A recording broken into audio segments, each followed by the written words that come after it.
Started. Welcome to Fiasco as part of our 36-hour Stream-a-Thon. How's everyone doing? Doing well. I think that we're doing all right. This is the first technical whatever problem we've had so far, so I think we handled it well. We had to replace a whole person because of well, we're not sure why, but we made it. We made it. We're Ghost here. dance.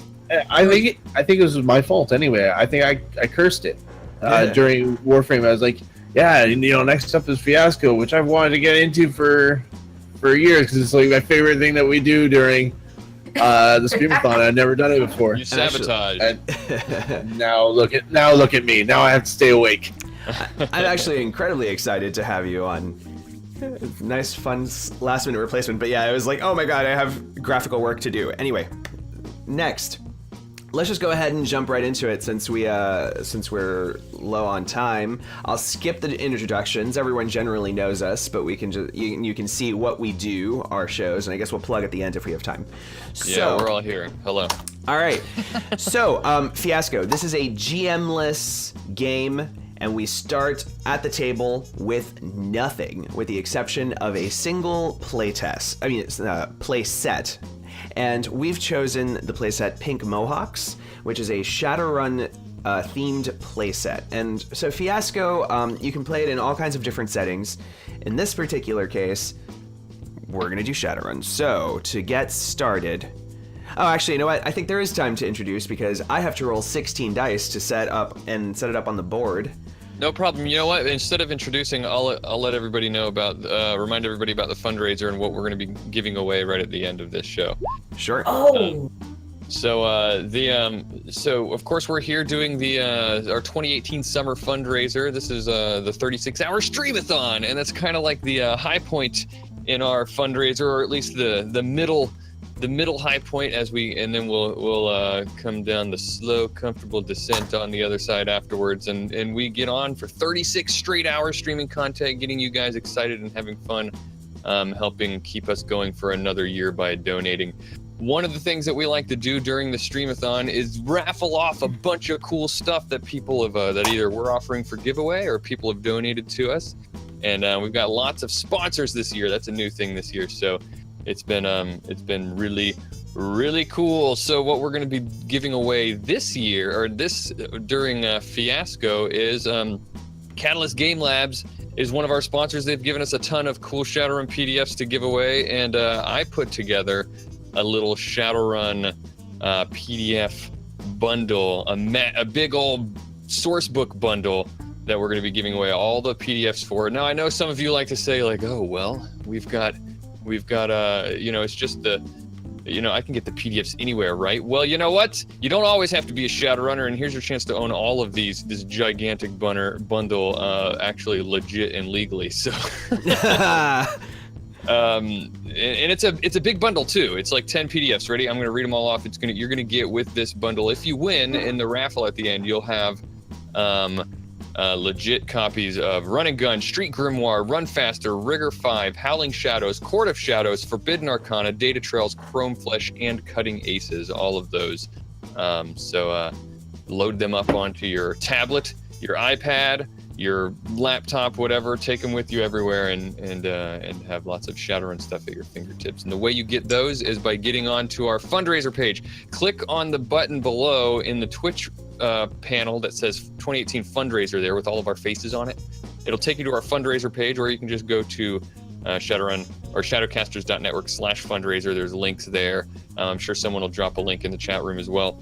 Hey, Striker Jake in there has a question in chat about. All right, I'll get to that in just a sec. And then what you'll want to do is ask or get on there and get a raffle ticket, and then at the end, all the raffle tickets that have been bought up to this point, we'll draw from there for this bundle, and if we have time, maybe one or two other things.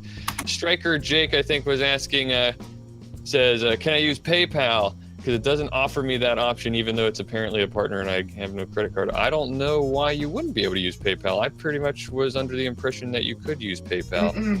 I just donated, and it's bank or credit card. That's strange. I don't know what to tell you about that because it's a fundraiser is supposed to be like PayPal's arm of the something or other. So, whatever, I don't have any control over that kind of stuff. It's just all going through fundraiser. So whatever options they have is what they have. So yeah, I apologize for that. I will have to investigate that for in the future. Stupid answer. I don't like your answer. Yeah, well, it's the only answer I have. It's time to get started. We've got we have to somehow make this a 2-hour fiasco. So let's make this work. All right. So first step is we are going to spend from our dice pool. We have a pretty even split with the exception of that 1-4 there. And we're going to set the relationships that are between the players to our left and to our right on our table here. And we're going to set first one of the main categories. So for example, you spend a 1 to make it an in the shadows relationship, or a 2 for enemies, or a 3 for illicit, etc. And then later we can define that by going into the subcategory of that relationship. All right. And we just keep doing that. And then we have a second set of categories between us, which are needs, relationships, and objects. Needs, objects, and locations. And then those, we should generally have 2 needs separate from each other if possible. And then an object and a location. And those are, and those we decide as well. So let's get started, shall we? I need to fix something, so I'm gonna pass my first decision over to Damien, so he could get started. So you can see what it's like. So I want you to pick one of these relationships to put between either yourself and myself, or between yourself and Bobby. And as this goes on, we have it will be eventually narrowed down by the dice options we have, right? Exactly. Okay. Yeah, because once you burn it, they're gone. So, like, for example, if you use a 4 to make the relationship family, nobody else is going to be able to use a 4. Ooh, holy crinkle. So, Sorry. I just, I pick, a category? Is that what I do? And then... Yep. And you decide whether you want to place that category between yourself and me, or between yourself and Bobby. Okay. I will put, enemies between Bobby and I. All right. That's right. We only have 2 hours, right? So we got to play to your strengths. We play until 10? Not 10:30? 10:15 would be ideal because 10:30 is when the other thing starts, and we want to make a drawing. Okay, I think we can do it. We just got to make these scenes snappy. That's right. All right, so enemies that uses one of our 2 die. So me and Damien are enemies. This ought to be easy. All right, so then between myself and let's see, I will burn a. We have a lot of 5, so let me see, what is that? Professional. There's a lot of interesting stuff in professional. I think I will take professional between Jules and myself. So I'm burning a 5. All right, that sounds good. And I will. So between myself, or is it my turn, or is it Jules' turn? It is Jules' turn. Okay. Sorry. Let's see. I will do.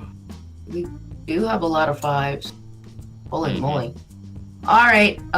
Then between me and Bobby, I'm gonna do a you clicky thingy.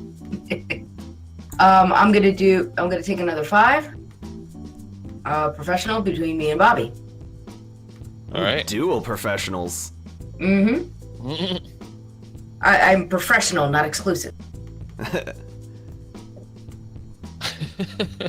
All right. Right. All right, Bobby, your turn. So I guess I've already established the relationships between what the category of relationships between me and Damien, and we know me and Jules now. Is there a one between you and me, Oz, or do we not do that? No, the people diagonal from each other do not have anything. We don't go across the middle. They those relationships naturally form. Yeah. Right. Don't cross the streams. So I'm going to then just narrow down our relationships, right? Yep. All right, so we're gonna I'll start with me and well, Damien got to choose that we're enemies, so I'm gonna say what kind of enemies we are. I like the idea that we are, because this could be pretty fun. Hilarity could ensue if we are assassin and target. Oh no! Oh. Yeah, That's the last number 2. I figure, there's gotta be... No, we have one more too. Oh, do we? Oh, you just took it out. Okay, that's all. Yeah, I'm on it. I'm moving. Yeah, right. We're moving fast. We gotta be snappy, guys. Let's go. All right, Damien. So, here's something you could do. You could set a relationship between yourself and myself, because we don't have anything yet. Or you can set a need, object, or location between yourself and Bobby. You're just going to look at like 3 different tables there. I think we have to start defining our relationship here, Oz. Okay. So you're currently either an assassin or a target. So now it's like when we start asking some of those questions, right? So think about how that could play out. Right now, I am some kind of professional. I think you should be the target. I think we should spin things a little bit. Oh, you feel like you know what? I'm okay with being the target. Yeah. Well, let's see. Set something, and then we'll play it out. Yeah. So, because you never know until the last minute. Mm-hmm. That's true. Between Oz and I think that our relationship should naturally then be in the shadows. Nice. In the shadows, professionals. All right. Hey, no one said I'm a professional. I'm just a target, apparently. Okay, so I can define the in the shadows relationship or the professional relationship between me and Jules. So for professional, bodyguard and client. Bodyguard and client would be weird if assassin and target. Like if it was, oh man, that would have been great if it was. Although, bodyguard and client could be a good one for Jules and Bobby. All right, I'm just putting that out there for you guys. I guess. Okay, let me establish the in the shadows relationship. If we have an assassin and target on the board, maybe we are. Maybe not newbie and veteran. I guess we could be. Let's do. We could do a Mr. Johnson Shadowrunner, or do you want to do Shadowrun squad mates? I like both of those. Well, I could be a Mr. Johnson.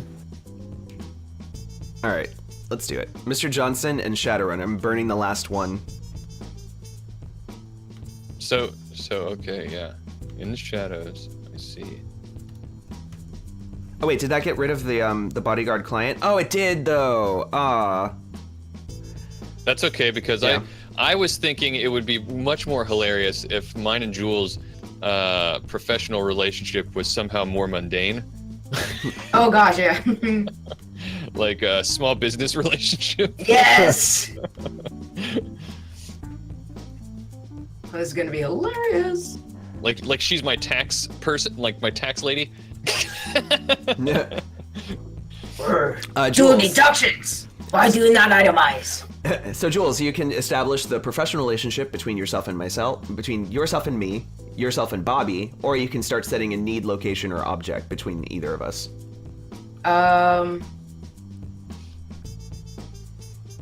Let's do a need with you, Oz. Okay.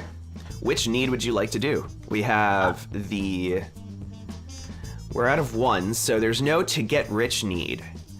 We've got to get laid, to get even, to get power, to get respect, or to keep secret.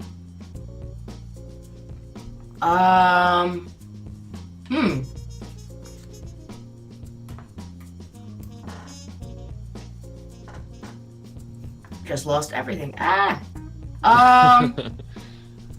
Let's do something secret. To keep secret?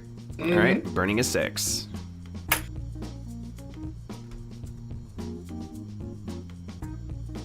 All right, so that makes it my turn. Yep. All right, let's see what we got left here on the board. Between me and Jules, or me and Damien. So yeah, between me and Jules, I'm gonna finish out that relationship thing. Is what I want to do. Yay! In our professional relationship is. Yeah, I really do like small business. We're going small business. Somehow. I'm your accountant. Yeah, somehow Jules is my. I'm an assassin, and she's my small business contact of some sort. Like she dry cleaners. Provides some sort of services. Could be dry cleaners. We'll figure that part out. We'll figure it out. What number is that? That is 2. So that's the last 2. All right, burns the 2s for small business. All right, Damien. All right. So we have all of your relationships are set. So it's needs, location, or objects between yourself and myself, or yourself and Bobby. And we can share needs. Generally it's cool to have them separate, but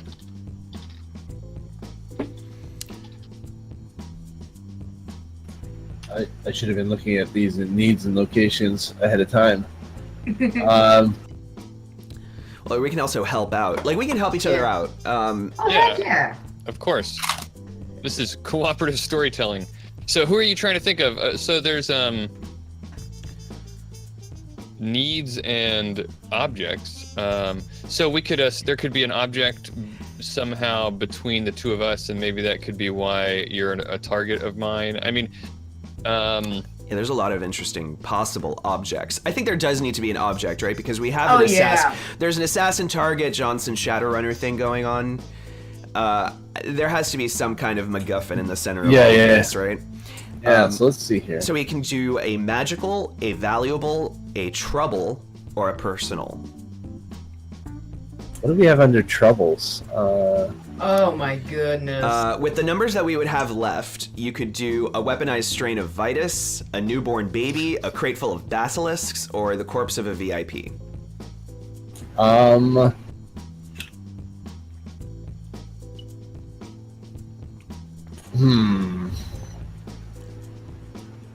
a very personal item, very common model of duffel bag.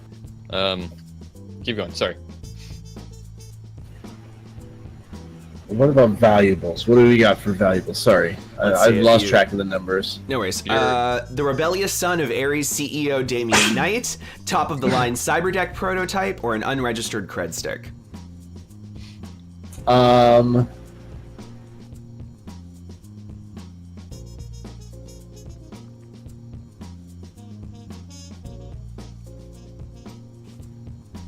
Or if we go magical.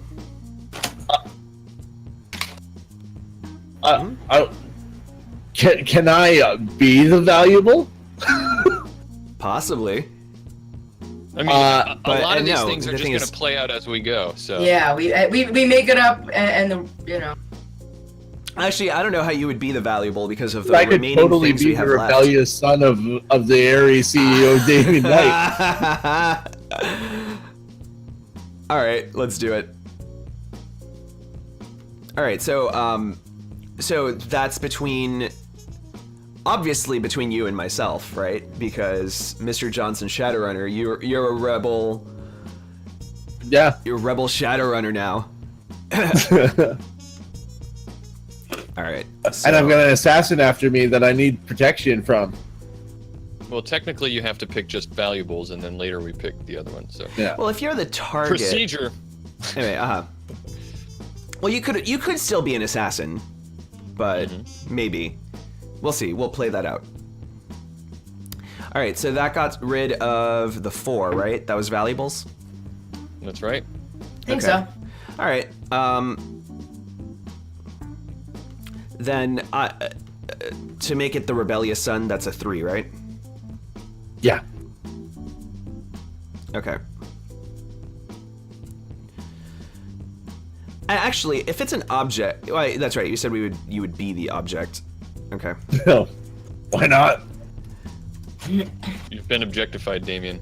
Well, let's just. It's like, you know, we don't even know if he sees you as a person, so technically. Although He just might see you as an undeterminate stack of money. I will say though, if we had the rebellious son of Damien Knight under us, that would make you a fantastic target. Mm-hmm. Like if we were carrying him around. Yeah. It's a possibility. Jules, it's your turn. All right. Well, we haven't done locales, so I am picking Bunny Rabbit Ears as public utilities. Okay, so you're setting a location of utilities between yourself and Bobby, right? Me and Bobby, yeah. Public utilities. I like that. Okay. It's Bunny Rabbit Ears. We have a small business relationship, right? So Exactly. That's why I thought it'd be working. You know, that'd be hilarious. public utilities. Okay. Yeah. Bunny Rabbit Ears. And that was burning a? That's a 5. Okay. All right. Sorry about that. No problem. I'm just catching up. It's All right, okay. so public utilities. All right, Bobby. Uh-huh. All right. Do you want you still have to define something between yourself and Damien. Mm-hmm. Or you can define this location. I'm going to define a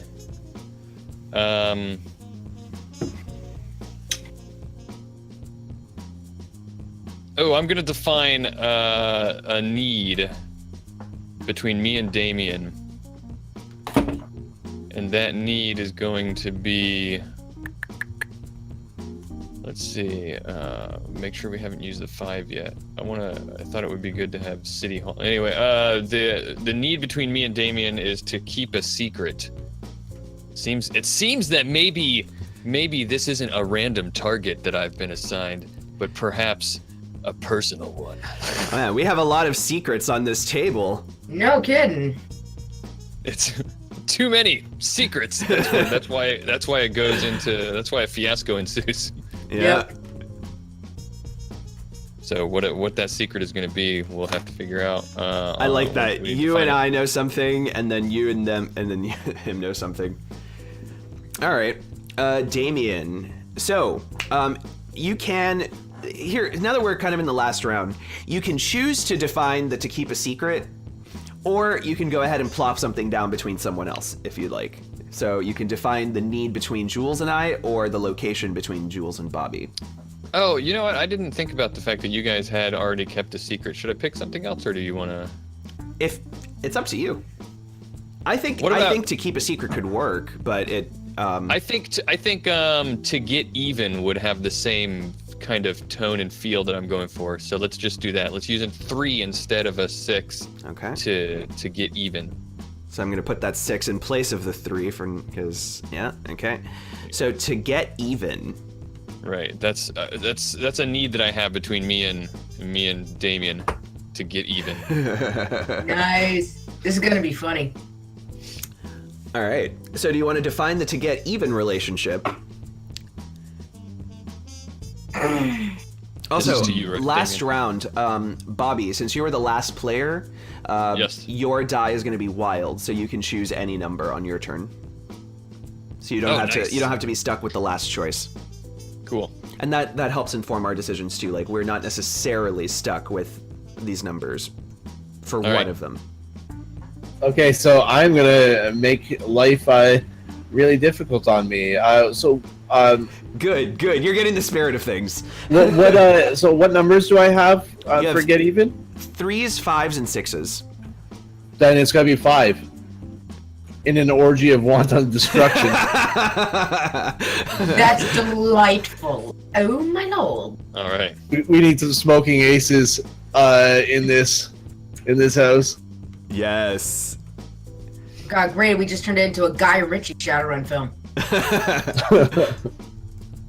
With John Woo on, unending clips. All right, me. So I can define the secret. Or I define the oh wait, we still haven't even defined our regular professional relationship. I just noticed. No, we haven't. Oh shit. No, we haven't defined anything. We don't even know anything about each other right now. Exactly. All right, we well, know it's just professional. Yeah, so let's see. So we have, the only choices we have right now are wage slave coworkers or reporter and politician. Oh my lord. I'm going to go ahead and say that I think reporter and politician. No, All right, who's who then? Is what? Oh, hold on. Let me finish. Sorry, go ahead. I was going to go ahead and say that reporter and politician might be prohibitively difficult to work into this tangled web of story that we've already built in. Layer on top of layer of difficulty.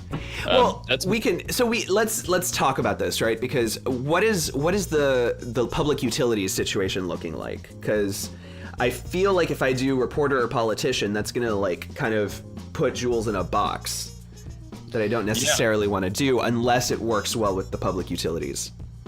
Well, all I cared about with the small business relationship that we had was that it'd be somehow mundane, and I was on the track of saying let's go city hall to fill out public utilities, but she's not like a mayor or a politician. She's like, she works the desk where she collects your utility bills.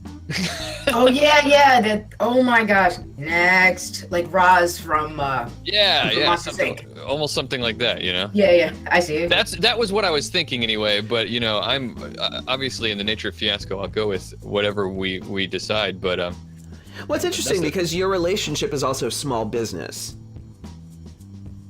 Right. Like you have a small business and a public utilities thing. Yeah, but small businesses still have to pay, for licensing. Yeah, I've got a small business and I have to pay my, electric and water. You guys bill. might have like what I'm seeing here is you guys might have a small business on the side, and you're using your public utilities location. Yeah, to make sure that we get the right permit, so we don't have to worry about it. Yeah. I need Form 29B. All right. So anyway, now that we've gotten that out of the way, we could do wage slave coworkers, but I feel like reporter and politician could complicate things, and complications are a good thing. What do you think, Sure. Jules? This is between you and me, so however. Oh, I will. You know what? Whatever you think's gonna be fun, I can run with it. I'll give you the best that I got. If we have the rebellious son of Damian Knight, I'm wondering though, maybe wage slave coworkers would be a really good one. Like, we're way in over our heads here. Exactly. This is above my pay grade. All right, but then this is gonna lock you guys in a 6, or like Jules has to use a 6. That's okay. We'll be. It's gonna throw in some problems. All right, let's do it. Wage slave coworkers.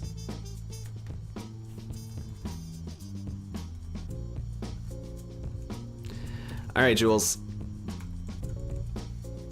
Hang on. Sorry that took a while on my end. But now is where we get into the discussion of what exactly is driving this table right now. Exactly. Right, and we're just gonna have to be punchy in our scenes, and that'll make it even more exciting. All right, and all we have left is A6, right? Yes, so it's the need to keep secret is that you've never done this before, or the public utilities location. I think you've never done this before. Works really Yeah, well. that's what I was gonna ask. Can we do like keep secret? That I never did just. Or the public utilities is the MetaHuman Rights Headquarters. Nah. I've never done this before because if we're both wage slave we're on over our head anyway. All right. And well, I have a public face I have to keep up that I am a competent individual. I'm lying. I'm incompetent. I'm the one that did the read-only thing on the spreadsheet and screwed up all next year's numbers. So let's do that. All right. Unless, oh my god. What? I'm like, wait, what if I've never done this before and I'm the Shadowrunner? Oh my, that would be yeah. Noob ass Shadowrunner. Yeah. It's however you want to run this, sweetie. I'm all in with it. Well, it's something between us both, right? So you and I know something about each other that we need to keep secret. All right. And then, Bobby, you get to choose any public utility. I think I'm gonna stick with what I was thinking of City Hall, and somehow Jules is like a clerk at City Hall that just some sort of a clerk. Yeah. All right. We'll figure out what kind of clerk when the inspiration strikes. All right. So now that we look at the table is fully set. It's time to name ourselves and pick a meta type. But let's, as quickly as we can, I would say we give ourselves like another 6 minutes for it. Like we've only spent like half an hour or 25 minutes building this, to kind of fill in what are the plot holes that we're seeing here and kind of set up what our roles are in this fiasco. Because there's a couple of odd choices and disparate relationships. So we have to decide who the assassin and target is, for example, in the Mr. Johnson and Shadowrunner are. Yeah, so I think the relationship between me and Damien, it seems like it spells out a pretty clear picture. We're enemies, and I need, like we had already talked about how it would be fun for Damien to be the target and me to be the assassin, and the reason is I'm not being paid for this probably. It's there's some sort of a relationship or history between us that we'll figure out what it is, and I need to get even in. You took the job and they gave it to you because you didn't want to, because you're like, no, I'll do this free. Or even that, yeah, maybe they were like, this is gratis. You know, handing out at the assassins, you know, like assignment table. And you apparently want to do this loud and messy too. Yeah. I'm actually going to take this. I'm going to take the more obvious choice for me. I'm going to be a noob Mr. Johnson because my professional relationship is wage-slave coworker with Jules. So I feel like I fit more into the Johnson role than the Shadowrunner role. And since you have, Damien, Orgy of Wanton Destruction, I think you fit the Shadowrunner role here. Oh, I'm the guy that wants the destruction? Well, No, yeah, I think it's between you and Bobby. Yeah. To get even in an Orgy of Wanton Destruction. Right.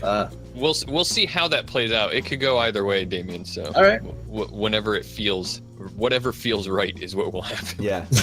All right. So I'm taking them for sure. I'm a Mr. Johnson. I'm a noob. If we have the rebellious son of CEO, I want to say maybe Ares would be a good one because holy fuck, we're fucked if we're Ares. Yeah. Absolutely. Okay. Now, between Jules and Bobby, let's set that. Like, Jules, who are you? Like, what are you seeing for yourself here? Okay. I'd say that.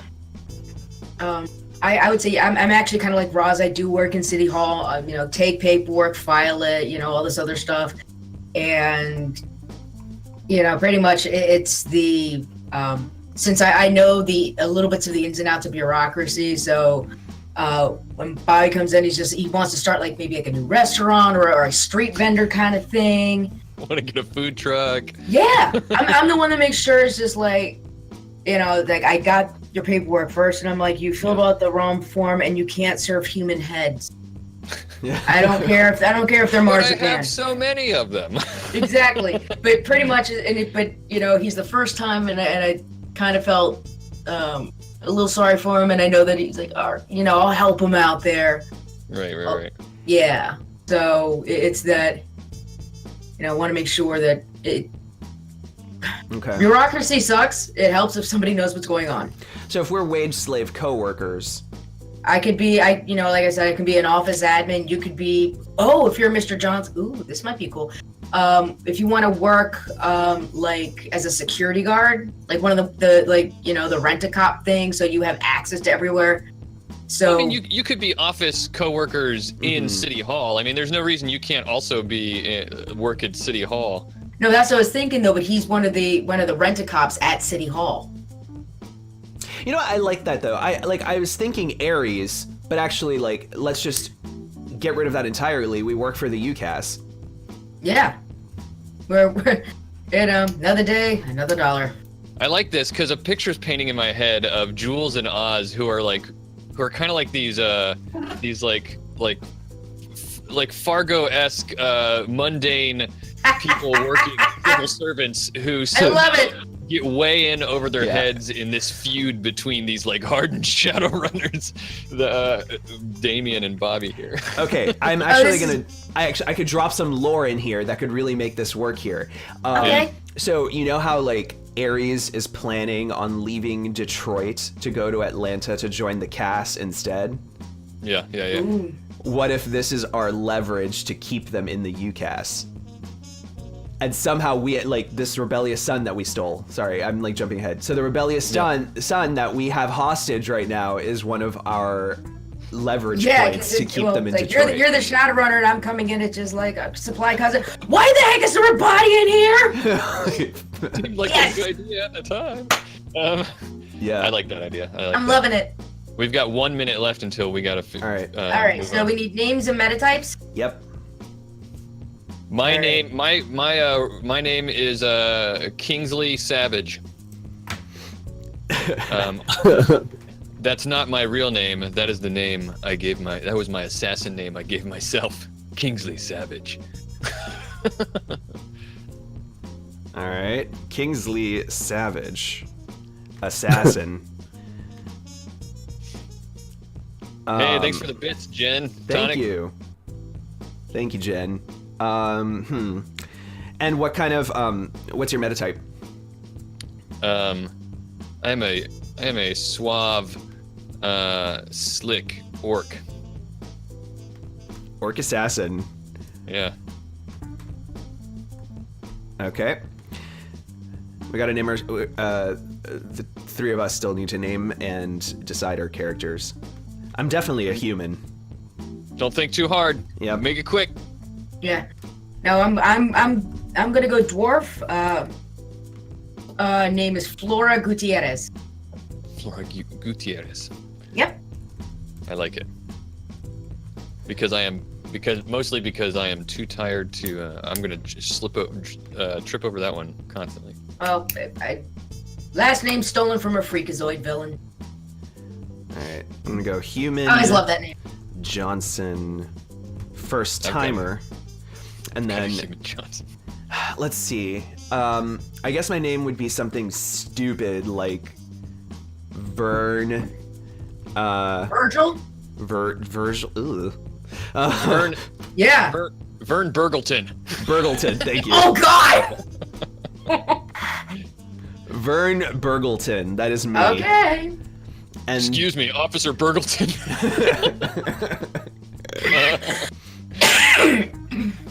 oh, so we're going for I'm a. No, that was just the first because you said potentially. I don't know what you get, but it sounded funny coming out of my mouth. Officer Burgleton. All right, Damien. What are you naming your runner? I am More just bits going to from be Jen. known as Winchester. Winchester. That's it. I like it. Winchester? Yes. Yeah. Tell me. So you're a Shadowrunner. What's Yeah. your metatype? I am a troll, A troll. and I'm this grungy, ratty ass troll. Are you I assume you're a street Sam. Yes. Winchester. Like he's got a graying beard, and he just looks like he looks like a dumpy troll. Yeah. I'm dumpy myself, balding. He's like a hobo with a shotgun type guy.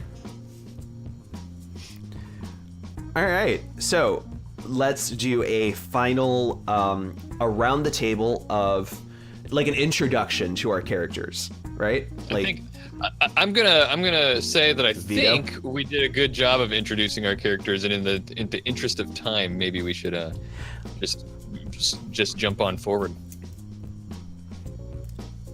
I'm going to veto that. What do you? Okay. Maybe you mean something else by introduction. Than By what I'm introduction, I mean like we just give a quick in character, like this is me and what I'm up to at the start of the story. Okay. Yeah. So, all right. So, let me get a voice for Vern. Well, hello, I'm Vern Burgleton. I work at the City Hall. I'm a human, and Flora Gutierrez and I got ourselves into a bit of a pickle here. As my first time, we schemed up this thing to get Ares to stay in Detroit in the UCAS, otherwise it's going to tank it's going to tank the local economy. And so we cooked up this half-baked scheme to kidnap the son of Damian Knight, the CEO of Ares, and now we don't know what to do with him. I'm kind of freaking out. All right, Jules. Hola, Flora Gutierrez. And I don't, Vern, why do you keep doing this? You buy me lunch one day and then I owe you, and now there's a body in the supply closet. What were you thinking? Dude, you didn't even put the gag around his mouth all the way and it kind of fell off. He was just there sitting there drooling happy. What did you give him? Why'd you throw me into this? I have filing to do. You're so mean to me. Wait, are we establishing that he's dead? No. It's like Okay. We find him. You drugged him. Gotcha. But He's it's drugged. your first time. But so you gave him a little too much, so he started drooling a little. He's And heavily he still drugged. hasn't woken up. It's been 8 hours. Even I don't sleep that much. Behind the desk. Perfect. All right, Bobby. All right, my name's Kingsley Savage, and I am a precise and exacting assassin in the shadows. The last time I met Winchester was on a run together, and he stabbed me in the back, and I'll never forget it or forgive it. And that's Kingsley Savage. I love it. Nice. Oh, Bobby, delightful. Nice, simple, clean. I like it. Oh, you're so delightful. I love this. To get even. Nicely played. All right, and Damien. I'm Winchester. I'm a Shadowrunner by trade. Some might call me a traitor. I just think of myself as an enterprising individual, an entrepreneur, if you will. Some little braggers, some little dipshits hired me to snatch some kid, and you would just be amazed at how difficult it is to put a teenage man in a shopping cart and push him across Seattle.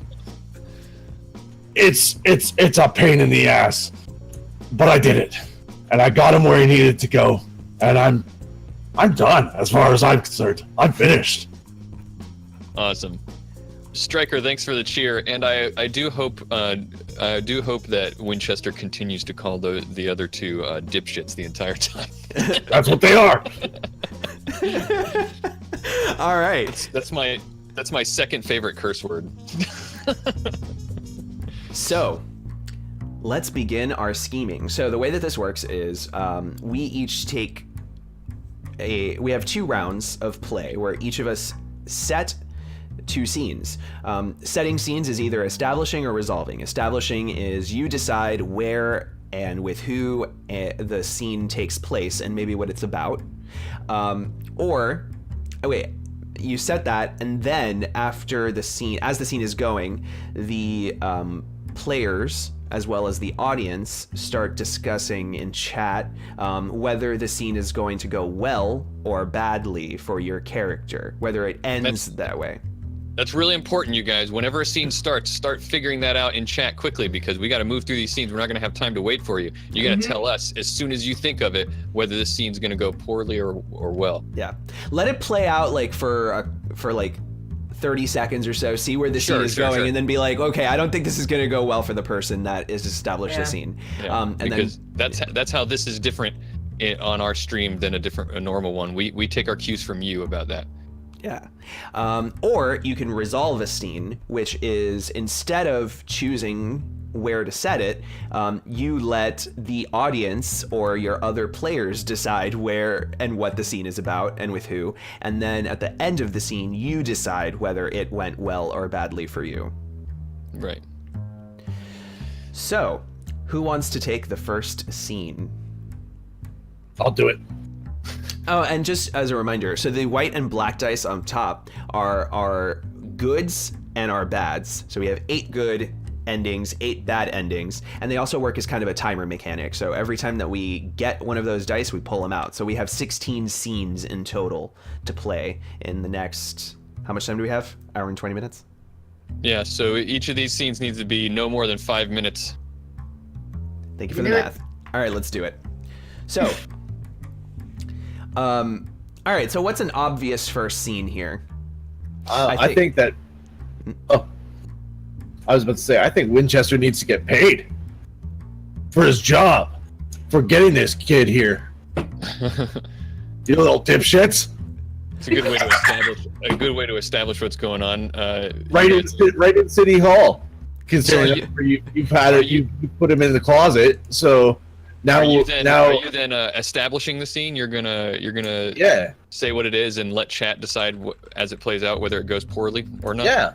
Okay. All right, so this is between you and me. All right. All right, so since you've established this is going to be for you, so the chat is determining whether the scene ends well or badly for Damien's character, Winchester. Yeah. All right. Begin. All right. So yeah, this like trench-coated, ugly, worn-out troll standing in the middle of City Hall. Is even making probably a little bit of a scene just by standing there, and he's bearing down over top of you. Listen, I did what I. You better have that cash right now. You better have the cred. Look, listen, we can talk about this, but we need to talk about this outside. We're making ourselves very public. And here. I want all shares. They're all dead. My part, the teams are all dead. They're gone. I get everybody's share. All right, well, if everyone's dead, that means that you left behind a lot of evidence, a lot of bodies. That's not good. I can't pay you for that. I can pay your share as we agreed upon, but I'm sorry. I have to put my foot down on that one. There's a lot of look. This is going to get traced back to all of us. Okay, I can leave more bodies, you little pylon. Okay, listen. No need to make threats. Okay. Listen. End of the day. Okay. This job did not go the way that was planned. We said make it quiet. I walk over to the closet and I open it up to reveal for a moment the undocumented son of Damien Knight, and then I close it again. Just so you guys know, and you might want to start pointing it in this direction. It's almost overwhelmingly that it should end badly for Winchester. All right. So this is going to be a black die for Winchester. All right. What you think I listen, with the way that this job went, having this fucking kid is hot. You think I'm going to pay you extra to get hot merchandise? No way. It's not going to happen. Look, we agreed upon your share. Mm-hmm. Yeah, we did. So we set upon what's agreed upon, okay? And that's it, okay? That's it. I'm having a really, really bad day Look, here. let's do this, okay?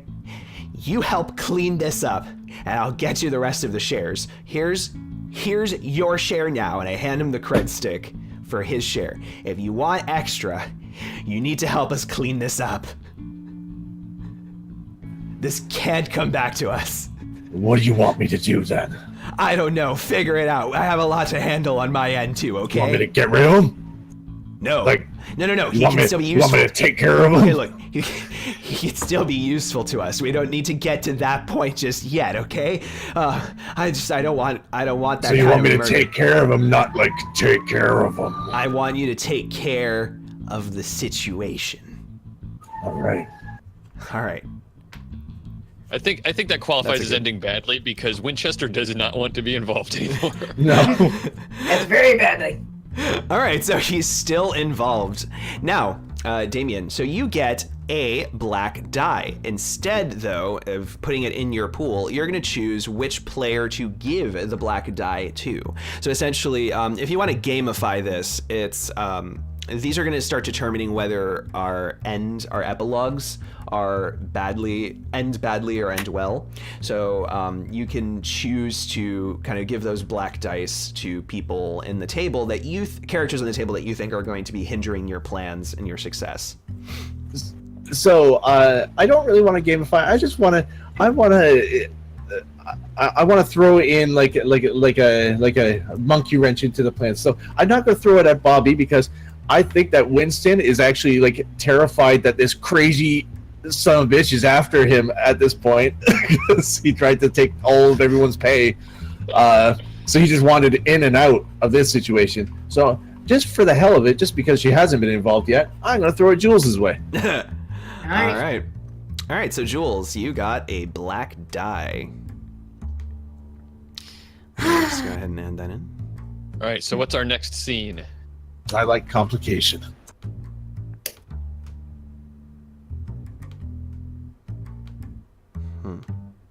All right. I'm coming in work first thing of the morning, and I'm seeing Vern starting to arguing with. Madre de Dios, he's huge. Vern, what did you do? Vern, what? I look behind a little bit. I open the door, just a brief moment for you to see. There's. Why is there a young boy in the supply closet? What did you get me into? You bought me lunch last week. I said I'd help you out. I know, yes. And when we were having lunch, I know we had a lot of mimosas, as the plans were being made, and we just ended up in this. You said you were perfectly fine with this. Oh, I'm probably fine not supposed to show people him, right? I was fine with you said you needed help with an out of towner. I didn't think you meant out of towner. Look, okay. I'm not hiding the body. Why did Okay, wait. Calm down, Flora. Listen. Do you want me to take care of her? No. Look, everyone, just. I'll have your butt out in it so quickly. All right, look. Okay. Think of the possibilities here, Flora. We have. I'm going to lose my job, and You won't lose your job if we play this right, okay? Look. This is not a game we play nothing. We kind of have to, okay? Look, think of it. You and I could be the saviors of Detroit. We need to keep Ares in Detroit, okay? They cannot go over the Detroit. cast. This is a hellhole. You know that. I know. Oh, boy. I know. If they leave, it's gonna be Ford and all that all over again. We can't allow it. Winchester opens the door again. He just seems like he needs to check on this guy, even though there should be no reason that he needs to. Nodding, closes the door again. Everybody's You're a saying this is going very to end bad well. person, Everybody Bert. says this is going to end well for Jules, so figure out how it ends well for her. You're a really bad person, Vern. You're mean to me. You're mean to me. I even changed your timesheet last. Oh. Guys, well. Is this guy your God helps boss? those who help themselves, I guess. He's the worst boss I've ever had, actually. Wait, he's your. Wait. No. He works security here. No, Boss? he doesn't. Yes, I did his timesheet. Yes, he does. Wait, Vern, are you lying to me? I will curse everything about you. Listen, all right, look. So maybe I've been offered a position in City Hall if I get this done, okay? That's all I'm gonna say. Okay? And if I get there, I'm taking you with me. Straight to the top. That's a good ending. There's that reason I'm small, sir. Dude, Fern, I'm a dwarf. I don't like tall things. Heights scare me. Does lots of civil servant money scare you? If it's not mine, yes, that means somebody might come looking for it. Looking for it very, very, forcefully. End this well for Jules in 30 seconds. Yeah, We you have to gotta end, move on you have to the end next it well scene. for your character. I know. Does, All right, bless you know what? Well, I'm glad I always keep a recording device on me. You screw this up, and this goes public. So you will do everything you can to help me out. You want me to take care of her, or? No. No. We don't. It doesn't need to come to that, okay? So, all right. No then. violence. It might be a bit late for that. I didn't tell you the details about what happened today. Well, I don't want to know. Baking soda and peroxide gets blood out of most items. Alright, so you gotta pick scene. who gets the white die. All right, white die is gonna go to Bobby. Because I want to see what the heck's gonna happen. Sweetheart. Alright. I'm gonna go ahead and jump in on this scene actually and establish my own in the same place right as this one is ending. So Kingsley Savage comes into City Hall, comes walking in walking up to the front desk where Flora normally is, and he's like, fuck. he's like, Wait a Flora, I've got a little situation. I'm trying to deal with this utility bill. It says that I'm delinquent on it, but I swear I paid it. And then I see Winchester. You paid the. And I see Kingsley Savage. And I say, you son of a bitch. Oh, no. It isn't what it looks like. Listen, I don't know how you got into town without me knowing about it, but you won't be leaving. Look.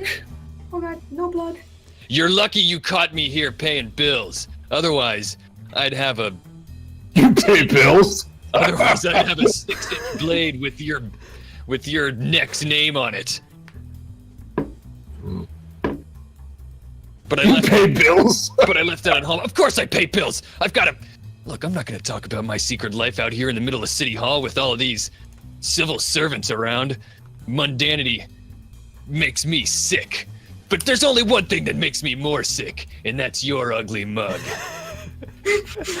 What's mundanity? I slap... Without looking at Flora, you guys got to determine whether this goes good or bad for me, by the way. Black or white dice, chat.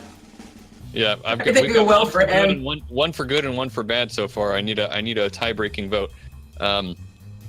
So Kingsley, without even looking at Flora, slaps the bill notification on that he got in the mail on her desk, and they're saying white. Says it goes well. So that means he gets to walk out of here alive, is what I think. Yeah. He slaps it on her desk. He doesn't break eye contact with Winchester the whole time, and he says, "We're tied again." Yeah. That's why I was saying I wanted a tie-breaking vote, because if we wait too long, then it will end up being Yeah. The last tiebreaker vote. Well, yeah, it's basically is this about to go down, or has public utilities, this location, basically kept you at bay? Yeah. So you guys have to. What do we got? We got a vote for white, good, and good. So it is. We need one more vote, I guess. Yeah, then it's 3 good, 3 bad. Yep. Well, So, actually, guys- Eric top says this goes badly for Bobby, so that could be 4. Is that the count? 4 for bad. It's 4-3 for Okay. bad. This is All going right. bad. So he's eyes on Winchester, and without breaking eye contact, he slaps he goes to slap the utility bill on the counter to Rods, because he's going to say, "Take care of this for me, sweetheart." But what ends up actually happening is his hand smacks right down on like a letter opener, and and he's like, "Yeah!" and and then he picks up his hand and there's a letter opener in it because he too forcefully slapped it down, but then he pulls it out and flings it at Winchester and then runs out the door, trailing blood along the way, and yells, "Your ass is mine, Winchester! This isn't over!" That was my favorite little... That guy's his own worst enemy, really. I never had to do very much. Who is that? Oh, one of my old team members. So you see, what I never mentioned is that I always stab my team members in the back. It's my thing. Like honesty. Honesty is also my thing. So, Oz, you have to do the next scene. I'm gonna give the black die to Damien. Black die to Damien. Yeah. All right. All right, so the last scene, or rather, the last scene for the round is going to be... I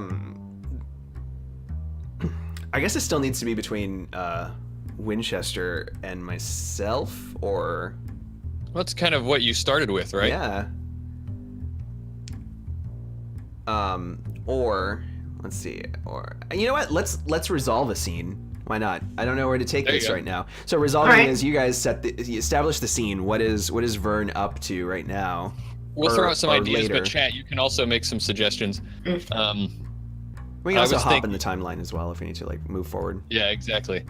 What if Flora and Vern had to meet later that evening to figure out what the hell they're gonna do? Because it seems like some things are going poorly. Okay. Yeah. So, let's see. Let's meet. Where should we meet, Jules? I say we meet somewhere like as secret as possible. No. Let's see. Employee cafeteria. It's always empty. For a darn good reason. Okay. All right. So, at the employee cafeteria in the back. Yep. All right. Let's talk here. We've got the son of Damien Knight, and we've You did what? We have him in the closet right now. We went over Didn't this. think he swung that way. Oh, I didn't. That's not what I meant. Sorry. We have him in the like an actual literal closet. Oh. That was the boy upstairs? Yes. Oh boy. Wow, you really had a lot of mimosas, huh? You don't remember anything of what we talked about. No more liquid lunches for me. Ever. Well, all right. So listen. Eep. The way that I'm seeing this all go down, okay? We've set Winchester out to go and clean up the mess. You keep saying we. Sorry, I thought you would be my teammate on this, especially since I've promised you a promotion. You're a If I security go down, guard. you go down, you know? Well,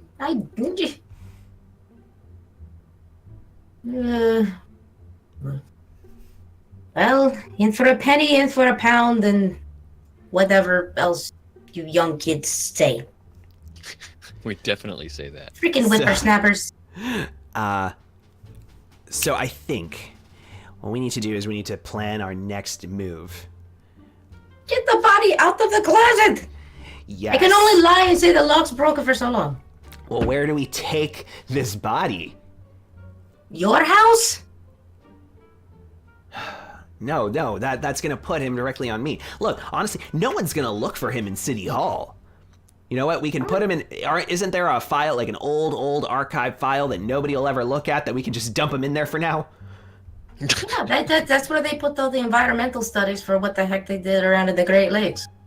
No one goes there. That thing is under lock and key. There you go. Look, let's do that. All right. So what we need to do is, in the middle of the night, when once the city hall's empty, we need to find a way to turn off the appropriate cameras and get the body from that closet to that file record cabinet. or closet. And you promised we're going to keep him in one piece. I'm not moving him down there like arm, That's the dead plan. leg. That's the plan. He's no good to us if we start, hacking off parts, which I hope it doesn't come to that, because I don't really have the stomach for this. Ugh. You should have thought about that before you decided to put that poor Nino in there. All right, Oz, you better decide if this ends good or bad for you. Let's see. Chat. I see a good surprise turnaround there. And a bad. So let's see. All right. So the way that I see this is, we need to get Morgue slab.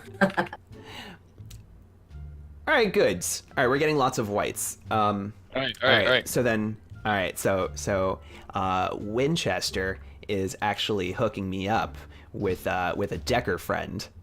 He has someone who can hack into all of the doobly-doos, and he's gonna give us a small window of opportunity. I need you. And I already know where the what do you call it, the wheelie carts that exactly. Yeah, I already know where one of those is, so I can just keep it next to my office, so we don't have to go searching, because I can't lift that. Exactly, and we just stash them there, and we keep them under a constant drip of sedatives from this auto injector. And I show the briefcase that has the auto injector in it. All right, so that ends that. All right, so -1 white die, and I think that's going towards.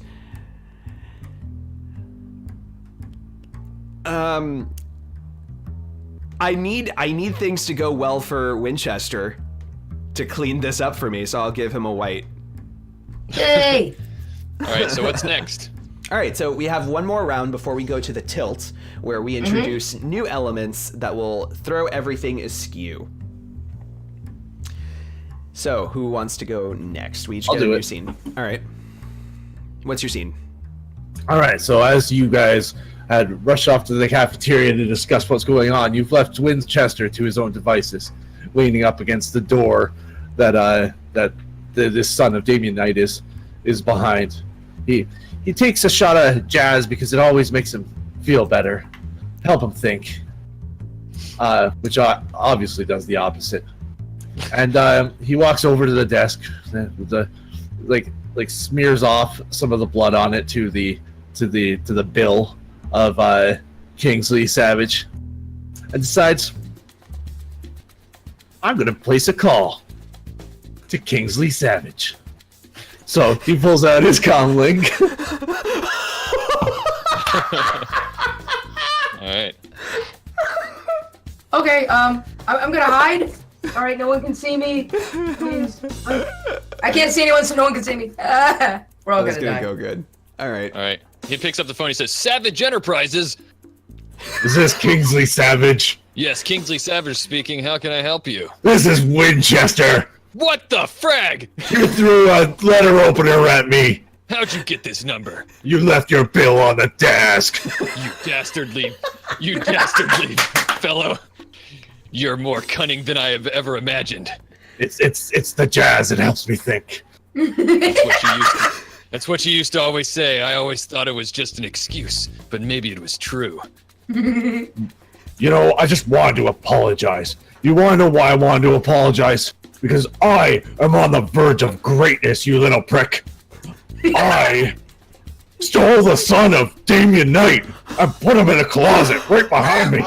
It's a really. You guys have to decide whether this is going to go good or bad for Damien. So I'm in for riches. These little dipshits are gonna pay me. You have no idea how much they're gonna pay me. For the whole team, they're gonna pay me. It's a good thing that you told me exactly what your plan is, because your enemy could never use that against you. Everything is right here. Everything that is mine is here. Oh yeah? Well, they're saying it's going to go well for you. So what Kingsley says, oh yeah? Well, it's a good thing that I record all of my phone calls. You see... Oh, frag! I didn't turn on the recorder this time. So, You were born stupid, Kingsley Savage. I'm gonna get to the bottom of this and find everything that I need to pin you to a wall, Winchester. Pin you to a wall with these knives that I have. Well, everything that you need would definitely not be in this closet behind me. Click! I hang up. That was amazing.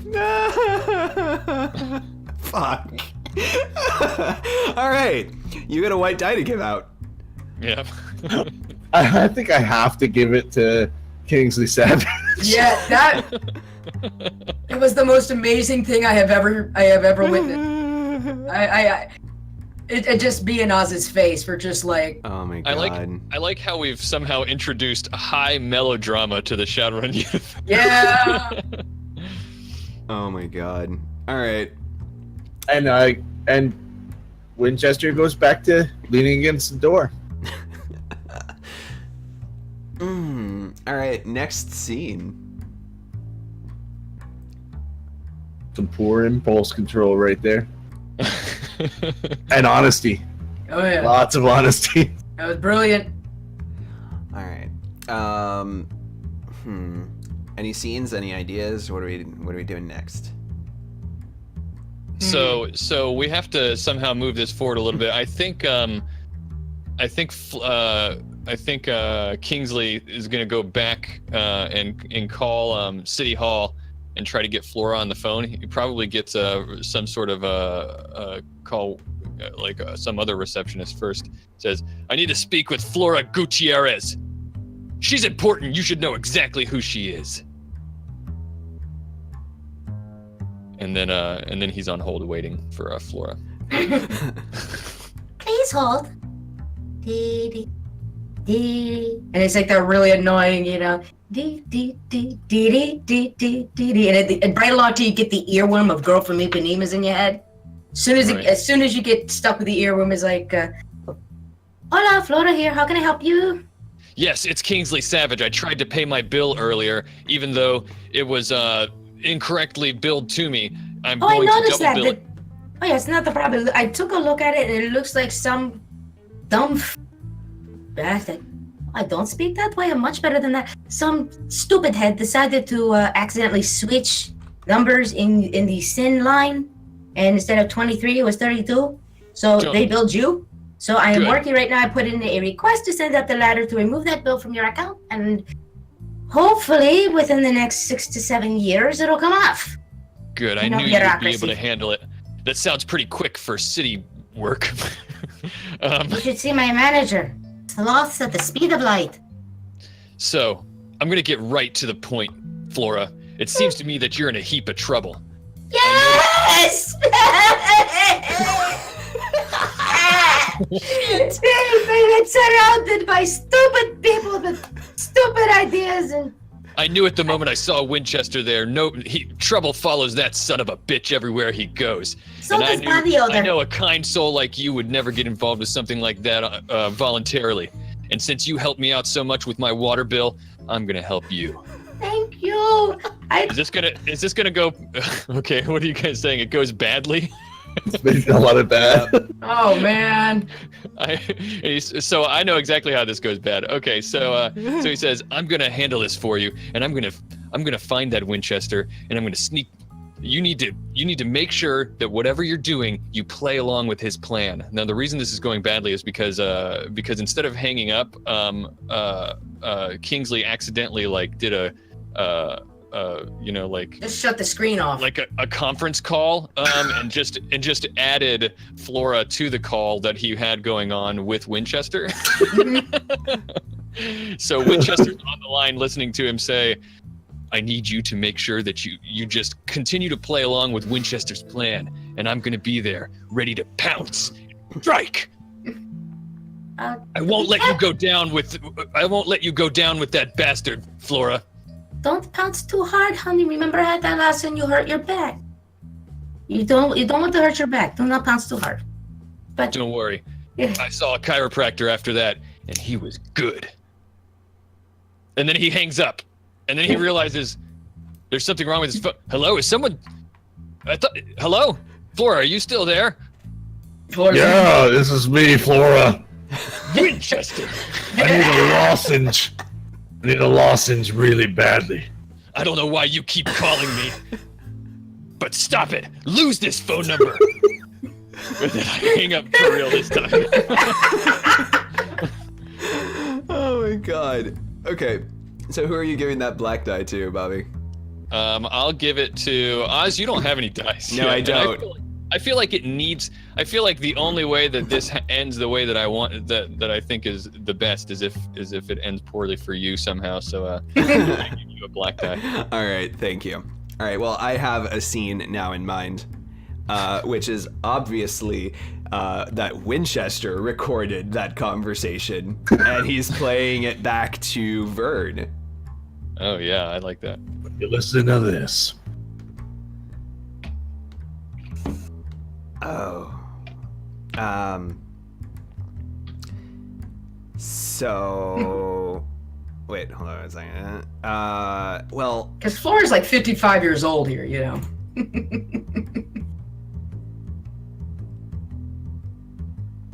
I mean, I like her moxie. I'm big into backstabbing people.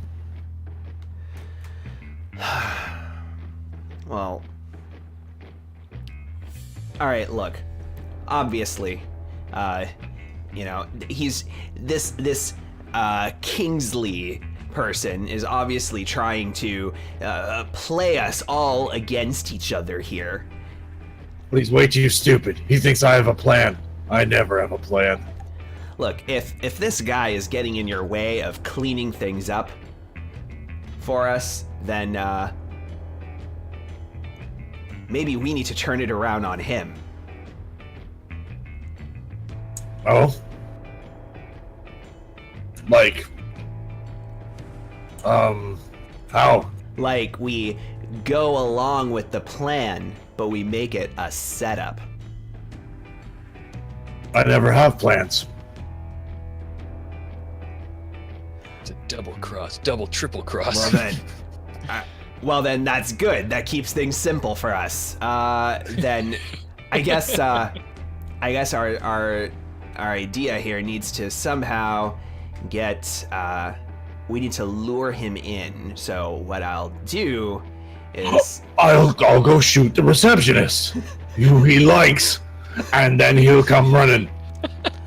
let's not kill the receptionist. I'll shoot her in the legs. That's okay. This is gonna end good for Oz. So Oz, end it well for yourself. So let's see. So then, by the receptionist, are we talking Flora or are we talking? It's probably not a good idea.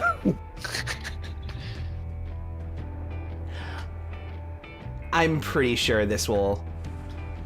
You know, as a very experienced Mr. Johnson, I have to make some tough calls, and sometimes those calls involve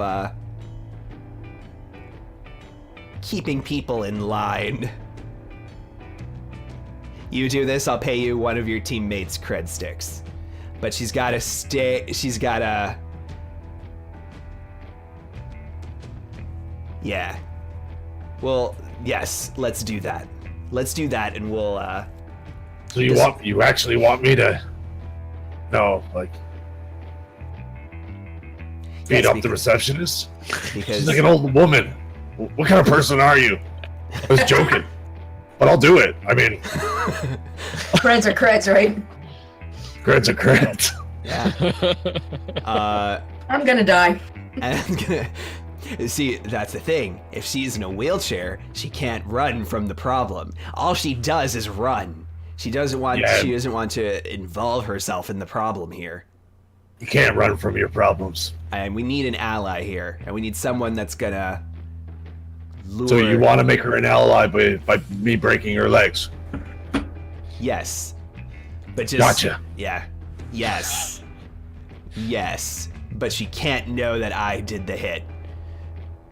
This is very important. Okay. I need your absolute discretion on that. Yeah. I have a concern too. Who gets that white die after this concern? I think maybe like we should take that kid out of the closet and let him walk around. He might be a little cramped in there. He's on sedatives. It's okay. Very powerful sedatives. All right. But let's consider that for later. Oh God. I'm sorry, Flora. You know what? Here, have a white die. Oh, thank you. They'll need it. And speaking of, I think that leaves Jules as the last person who needs to do a scene before The tilt. Yeah. Mm-hmm. All right, so I am as freaking the daylights out of me, and as a standard procedure, I am messaging Vern Burgleton, saying that this sounds like something in one of my bad telenovelas. There's assassins and triangles and intrigue. I work a desk job. What do I do? This is crazy. Somebody said he could help me, but I don't know who's gonna help. This is, and she's just bawling. It's just like, what would your mother think, pulling an old woman into this? You're so mean to me. I don't know what to do, and I don't know who to trust anymore. Look, I'm really sorry. I didn't mean to be mean, and I don't mean to be mean. My own son ran off to do that stupid, the Nova Coke that the kids are doing now. I can't, this makes sense. My job made sense. If you file and you take the payments, this doesn't make sense. I know, they're there. Because numbers can lie, but usually you can figure out why. It's like, this is so, and she's just like weeping. She's like a hanky, and she's dabbing her eyes. Why do people have to be like this? Why can't we just be honest with each other? We need stuff, and then we help each other out. Why do we have I know. with the I snacking? know, it's awful. It's really bad. Listen, Yeah. It's bad. It's bad. But look, end of the day, we have to get ourselves out of this situation. And one of the things I think that's gonna help is, well, there's always finding a poor, drugged out boy in the park, and then waking him up, making sure he's okay, and then sending him on his way, like that poor boy you kept in the closet. Looks like it's gonna end good for you, Jules. Okay. So we could,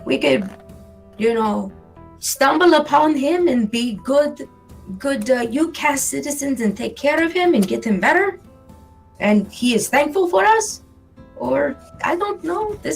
You watch the telenovelas. It's like I watch the telenovelas. This is, but no one would believe that. What do you think? Everyone seems to be really concerned for this kid, and maybe I'm the monster. No. Your mother told me she was very proud of you. You were going back to school and you were doing online classes at night.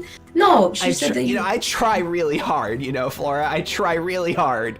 I know. I know you wanted to do good and try and make a little extra money for your mother, but this is, you know what? What have we done, Flora? What have we done?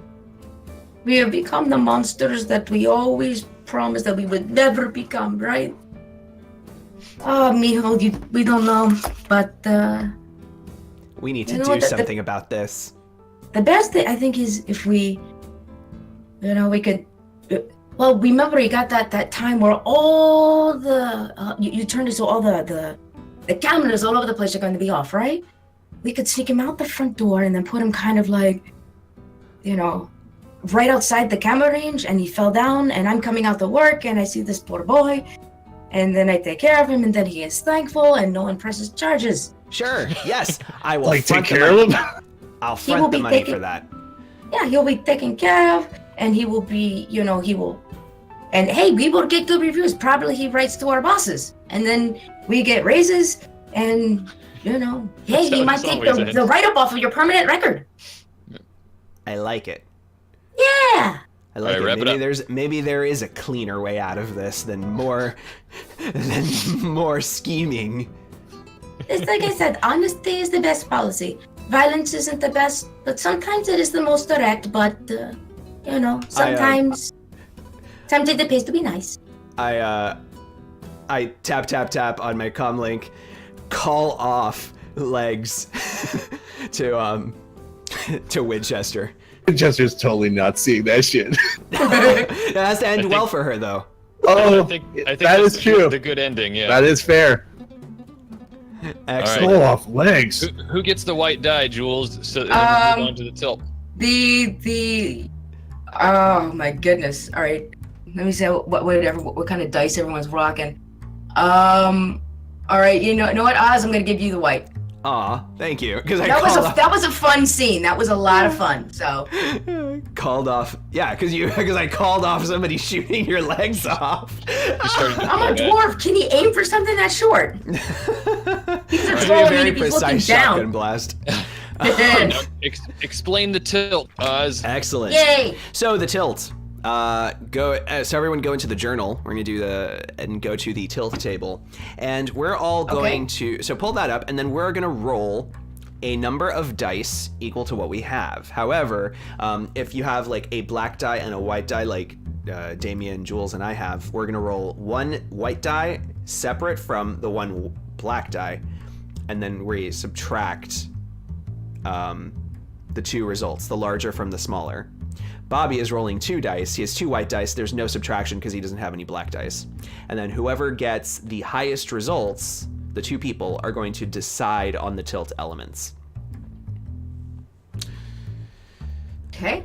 All right, so for example, I'm gonna roll 1d6 there, and then 1d6 there. So 1 and 1 is 0. My result is 0. All right.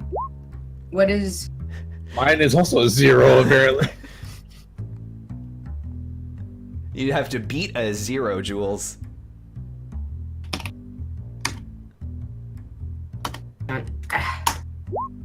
Damn it. Did I? Oh, shoot. And Bobby, you need to also roll 2. But I mean, you're gonna win because we both rolled 0s. So Because I just rolled 2d6, right? yeah. I got an 11. Jesus. I think it's impossible for you to beat that, Jules. So. Well, either way, yeah, it's 2 players. I got a 4. All right. Well, you got a 2. Okay. That's 3 minus Yeah, 1, 2. Okay. So, all right. So that means that Jules and Bobby are going to decide on the tilt elements. So, with the remaining dice that we have, and actually, I guess we'll roll 4d8. Is it 4? 8d6. Sorry. Roll 8d6. There we go. All right. So those are your numbers to pick the tilt. So we have to pick 2 tilt elements. One broad category and one subcategory. So you're each going to pick one broad category, and then you're going to swap and pick the other person's subcategory. Okay. So starting with Bobby, since he rolled an 11, you get to pick the first thing. All right. So the first thing, I think, it's tough between mayhem and failure. I feel like failure it has to happen. With the way things are set up, somebody has to fail it in this whole thing. So I'm going to pick failure as a broad category. All right. Okay. So that burns a 6. All right. All right. Jules, pick another broad category. Okay. I am going to pick. Let's see. All right. I'm gonna pick paranoia. All right. I'm using burning a 5 because with everything that's going on, everybody's paranoid. All right. And then, Bobby, so you're going to define paranoia. You have a 1, a 4, a 5, 1, 3, 4, 5, 6 at your disposal. All right, let's see. 1, 3, 4, 5, 6. Mm-hmm. Let's see. Let's see. The thing. How about somebody is watching, waiting for their moment. All right. I was secretly hoping you were going to pick the thing you stole what has been stolen. Ooh. Oh, I didn't even see that one. Open the closet again and go, What? I actually like that one better because I didn't actually see that one. The thing you stole has been stolen. That's much better mayhem in this. Yes. All right, that's a 5. All right, so Jules, you still have all those numbers available to you for failure. So anything but a 2. I'm picking 1, a stupid plan executed to perfection, because we've been doing a lot of dumb stuff, and it's really going to be hilarious where it's just like, wow, you bungled your way. Every time you like fail, make $1,000. Wow, bungling your way to success. What a concept. All right, 1 second. Let me make sure God, I love the music, Oz. I just love that bass line. Thank you. Something precious is on fire. I know. We didn't have a 2, otherwise I would have picked that one, because that's funnier. That would have been great if the son of Damien Knight was on fire. Oh well. What was in that closet? Oh, sorry. That's where we kept the group. Is that our tilt? That is what our we have to work tilt. with? So All the right. way that the tilt works now is that these are elements that are on the table that we should all kind of consider playing towards for the remainder of our narration. So we have 8 scenes left, and we want to basically start. This is where all of our plans have gone askew in some, or are starting to go askew, and bring it to a climax of some sort. Yeah. All right, and we have less than an hour to go, so I'm gonna. Don't mind me. I'm gonna push us through these scenes as we go. So think on your feet. Oh, I know where I'm going. Yep. All right, so Thanks to for the recap, bid, we've Striker. it Awesome. seems that Vern has had a change of heart in regards to Flora. Kingsley thinks that Flora is going to go through with the plan in order so that he can deal with Winchester, and Winchester has I guess double kidnapped the guy. That would be awesome. Ooh, that's not where I was thinking, but suddenly I am. I thought that that's what you were telling. I thought that that's what he was saying when he said that he's got a thing. But anyway, Well, so think about it. You know that there's something in this closet, even though you don't have like a recording of it. So wouldn't Kingsley be the one to steal the body and then ruin everything for everybody? that's a decent point. Yes. Okay, so that's what's going to happen. I'm going to just jump in and say that Kingsley the scene opens up. Kingsley has snuck into, has come under the false pretenses of paying yet another bill at City Hall, and he goes into the closet where this guy's being held, and And there's a little wheelie cart already in there, one of the little tilt dollies. yeah, Because I put it in there. and he's gotten Flora is complicit in this, and he's gotten Flora and said, okay, so here's the plan. I'm gonna take this guy. You're not gonna have to deal with it anymore, and I'm gonna use it to draw in our mutual enemy, Winchester. You see, like disgust drips from his mouth every time he says the guy's name. So Did Winchester say something mean about your mother? I've never seen her age like that unless someone's either kissed someone else's sweetheart or said something naughty about his mother. He didn't say anything about your mother. the terrible things he done cannot be listed on any piece of paper because it would be too long. And I don't have time to tell you all the terrible things he's done to make me want to destroy him slowly and painfully. In the meantime, I'm gonna hide this body in this mail cart, and we're gonna pile some mail on top of it so that nobody knows that there's a body in here. Will that work? That sounds a little, I don't know, contrived, I think is the word. Or, my gosh, no, it's a trope. That is a trope. Escaping the prison through the laundry. So this is a variant on that. Don't say. It's worked in every single movie I've ever seen. Granted, I don't watch many movies. Okay. Listen, all I need you to do is watch my back. If you see something going wrong, just give me a signal. You know the one. He forgets that he forgot to tell her what the signal is. And she knows what the usual thing is an old lady crying, so.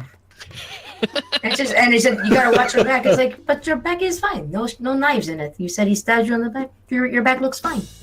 So this is going to end badly for him. So what's going to happen is he takes Damian Knight's body, or the son's body, and goes to put it in the mail cart, but he doesn't notice that as he does it, he's having trouble. It's a body. He's an orc, but he's still having trouble lifting him up, and in the process he accidentally bangs his head against something hard and sharp, and he's bleeding now. So under the bottom of this mail cart, the ones that are like made out of cloth or something. Oh yeah. There's like blood dripping out of the corner as he's wheeling it through the lobby of City Hall, and then that's the end of it. That's how this is gonna end badly for him.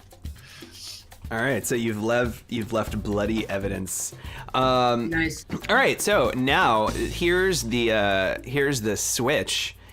In Act 2, you keep the dice that you earned, so that black die is for you. Oh, that's funny, because no. I was going to actually keep it for myself anyway, but that is an interesting twist, isn't it? Well, you can't keep the dice for yourself in Act 1. You have to give them out. Oh, you can't? Okay, well, that's an interesting twist, guys, for you to remember. When you decide if it goes good or bad for somebody, you're also giving them a white or a black die for the end. Yeah, and the aftermath, it works the same way as the tilt, where the black dice, or like one dice subtract from the other color dice. So you want to get a highest score as possible, but then if you have a mixture of white and black, it goes much worse for you. Mm-hmm. Right. But anyway, who All right, cares? next That's scene. game stuff. Next scene, I'm gonna jump up and use the restroom real fast while you guys continue on. All right, so let's see. So the body is gone. So I think this needs to be a Vern scene for sure. Yeah, because we said that we're going to get the body out, and I'm like, oh, he already, So you can do it with Winchester or me. You and I do a scene? It's your turn. Let's however you want to do it. I think it'd be awesome. I think it's going to cause more trouble if it's between me and Winchester. All right. Yeah. Always is. All right, so the scene is you and I are going to move the body, but they got to it first. Mm-hmm. All right, listen. So this is what we're going to do. We're going to move the body. We're going to get him to walk around. We're going to treat him a little better. We're going to take him off the sedative drip. And No, don't have to worry about that. Mr. Kingsley came in and he said he would take the body so we don't have to leave fingerprints everywhere. So there is no evidence tying us to that body. And he said he would make sure that we are completely and totally safe. well, that's He's great. always paid his bills on time. He's always been honest about that. Well, that's great, but I already brought Winchester. You didn't tell me Mr. Jeez, they were... No, look. That wasn't true, Mr. Winchester. You told me we were going to move the body, so I was thinking, well, if we're not the ones who moved the body, we can say we never moved it, and we would be completely truthful. Because you remember what they had that wage mage in a couple months ago, looking for people that stole from the petty cash. Oh, you mean the one that can track blood? No, they were doing that truth thing. Find out who stole all the petty cash 2 months ago. Remember? Right. So he said that he will move it, and there would be no evidence connecting it to us. So we're safe. So I look between. I give like Winchester one of those glances, and I'm just like, I imagine Winchester's at a earshot throughout this.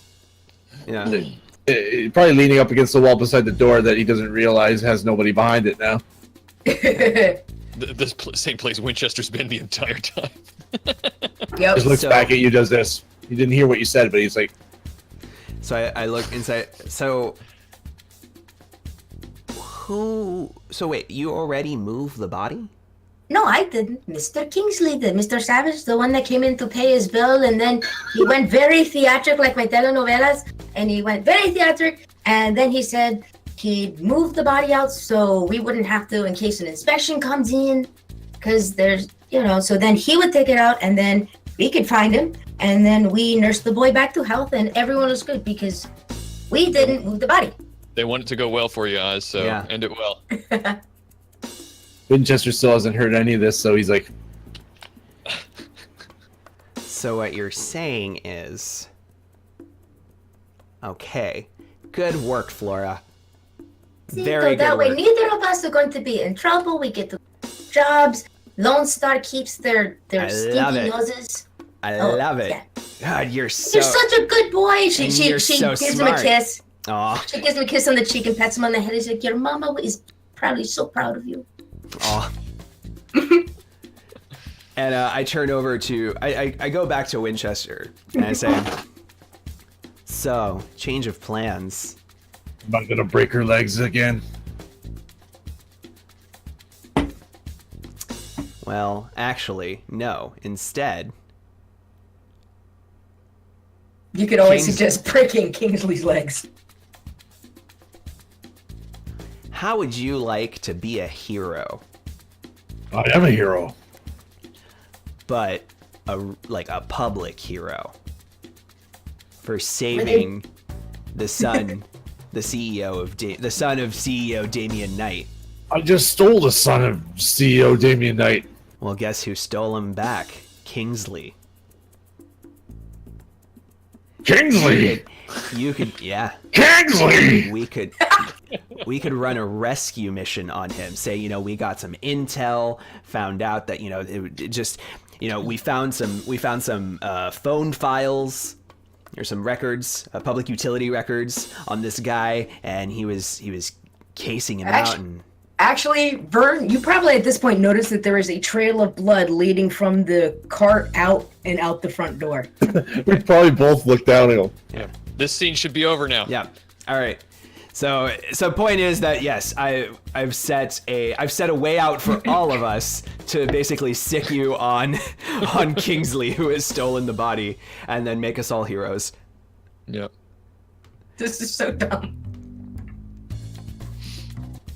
All right, so I will take that white die. Yay! Who's the next scene? Who still has to go? It's Jules and Jules and Damien, right?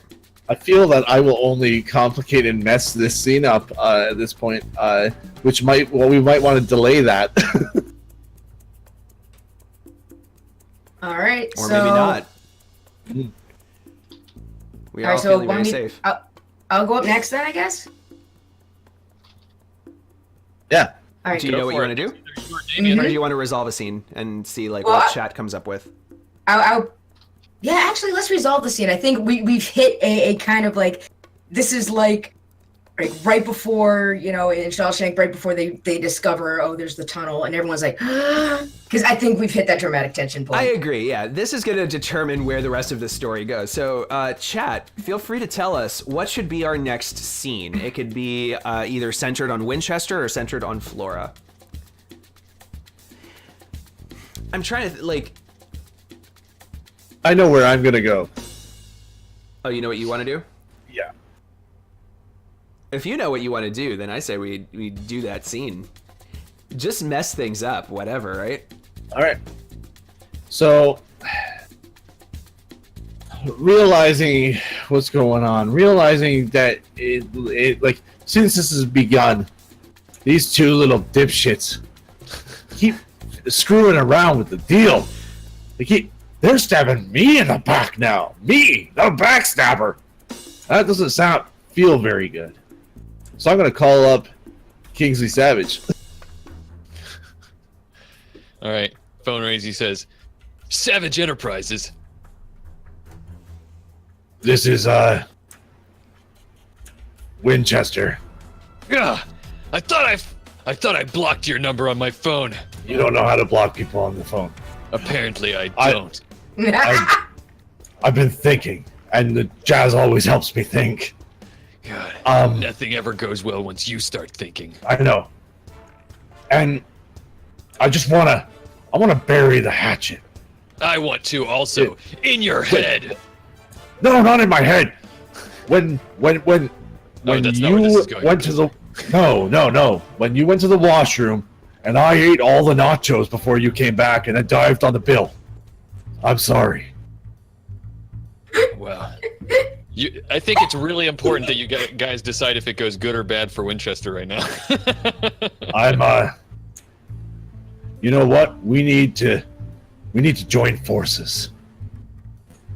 We need to join forces and take one back. These little dipshits are manipulating both of us. They want me to come kill you, and they want you to come kill me. And what they don't know is that it's all about nachos. Those nachos were the best nachos that I never got to taste. They were the best nachos that I tasted. I know, and I live with that thought every single day of my life. I wake up in the morning with the aborted taste of nachos in my mouth that I never got to experience. That's the graphic. Jalapenos and the black beans. My mouth's watering right now just thinking about it. You guys are gonna have mine. Me too, tie-breaking actually. vote. We've got 3 for 3, good and bad. One more vote. Is this going to be good or bad for Winchester? I'm leaning towards good. I hope somebody says good. I've decided that I'm not backstabbing anyone anymore. I don't know if I'll ever be able to believe a statement like that. But Good. something inside me tells me that I can believe you.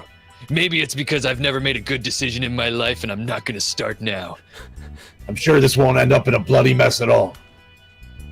All right. Against my better judgment and all the judgment of everyone I've ever talked to telling the graphic story of this nacho betrayal, I'm going to take your word for it. What's your plan? That's going to be the end of the scene. We're not going to talk about the plan yet. All right. It fades. I was about to say, well, I never have a plan. Probably better that we didn't. All right, so you get a white die, Winchester, leaving Nice. Jules with the next scene. So All do you want right. to establish or resolve? I'm not sure actually. And then I Well, say we resolve. When you don't that's know what if I'm you want to thinking. set a scene, Yeah. or where we're Yeah, setting I a can say I'd say resolve because this is really setting out to be hilarious and and just ridiculous. So what if? And chat, you can help us out here with the next. Please help us out, chat. We need a scene Your with collective Flora. minds are smarter than me. Now that Winchester and Kingsley Savage have teamed up against us, then what if But it might not be an alliance that is meant to last. Kingsley Savage hates Winchester. All right, well, Kingsley has left blood evidence. So what if we were to... because isn't there a way to, like, trace people based on their blood? Like, specific mages can do that? Yeah, certain. I think so. We I say, sure, that makes sense for the interest of time. Okay. I'm sure they can get some Az technology contractors and Yep, we've got about 30 minutes. Okay, so then we, I pick up, I scoop up the blood, oh wait, and I put it in a Ziploc bag. It was, he was bleeding more than I thought. Well, I get like the patch of the mail cart, and rip it out and put it in a Ziploc bag, and I look at Flora and I say, "This is our insurance policy." Have you been playing the premiums? No, this is a figure of speech. Jeez. Oh, sorry. It's You're the one that does this. Remember, I am a file clerk. I am good at that. So, if, for some reason, Kingsley takes out Winchester, during this hunt, we I can... knew they were lovers. And she should just get in for like telenovela thing a little bit. She's Again, not that kind of taking out. okay. So all right. So, sweetie, what do we need Are to they? do? Unless they are lovers, maybe that's why they hate each other so much. Bad breakup, maybe cheating. Must be.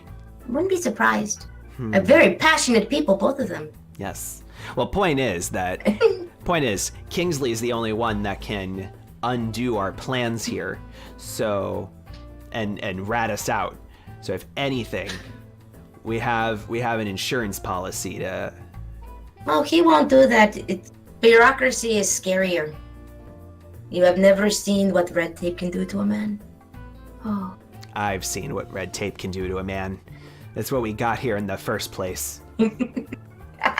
Sorry, I'm laughing. Okay, go on. This is a more centered around your scene thing. So I'm taking away your scheming.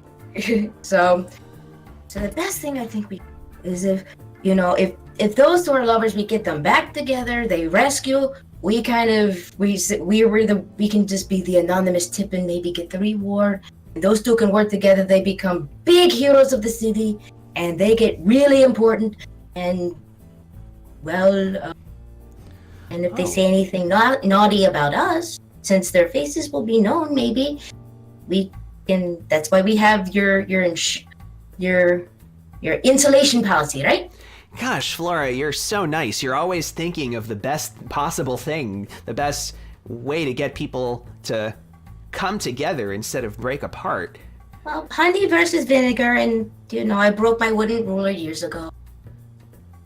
So what we need to do is set them up on a surprise date. Yeah. You know where to get good flowers? Do you know anywhere? Do you know I anywhere they can... Actually, I know a couple floral shops in the area, the carts. I help them make sure they get their licenses so I can put in a call to those guys. And we can have them both meet at the park, at a bench, and we'll have like a beautiful flower thing. And they'll get together, they'll see it's romantic, they make up, and everything's wonderful. And they rescue this boy, everything will be great. All right. Clearly, this has ended well for Flora. So I don't know, man. I'm pretty sure this ends really badly. We should not be getting involved in this. Either way, it needs to end right now. So yeah.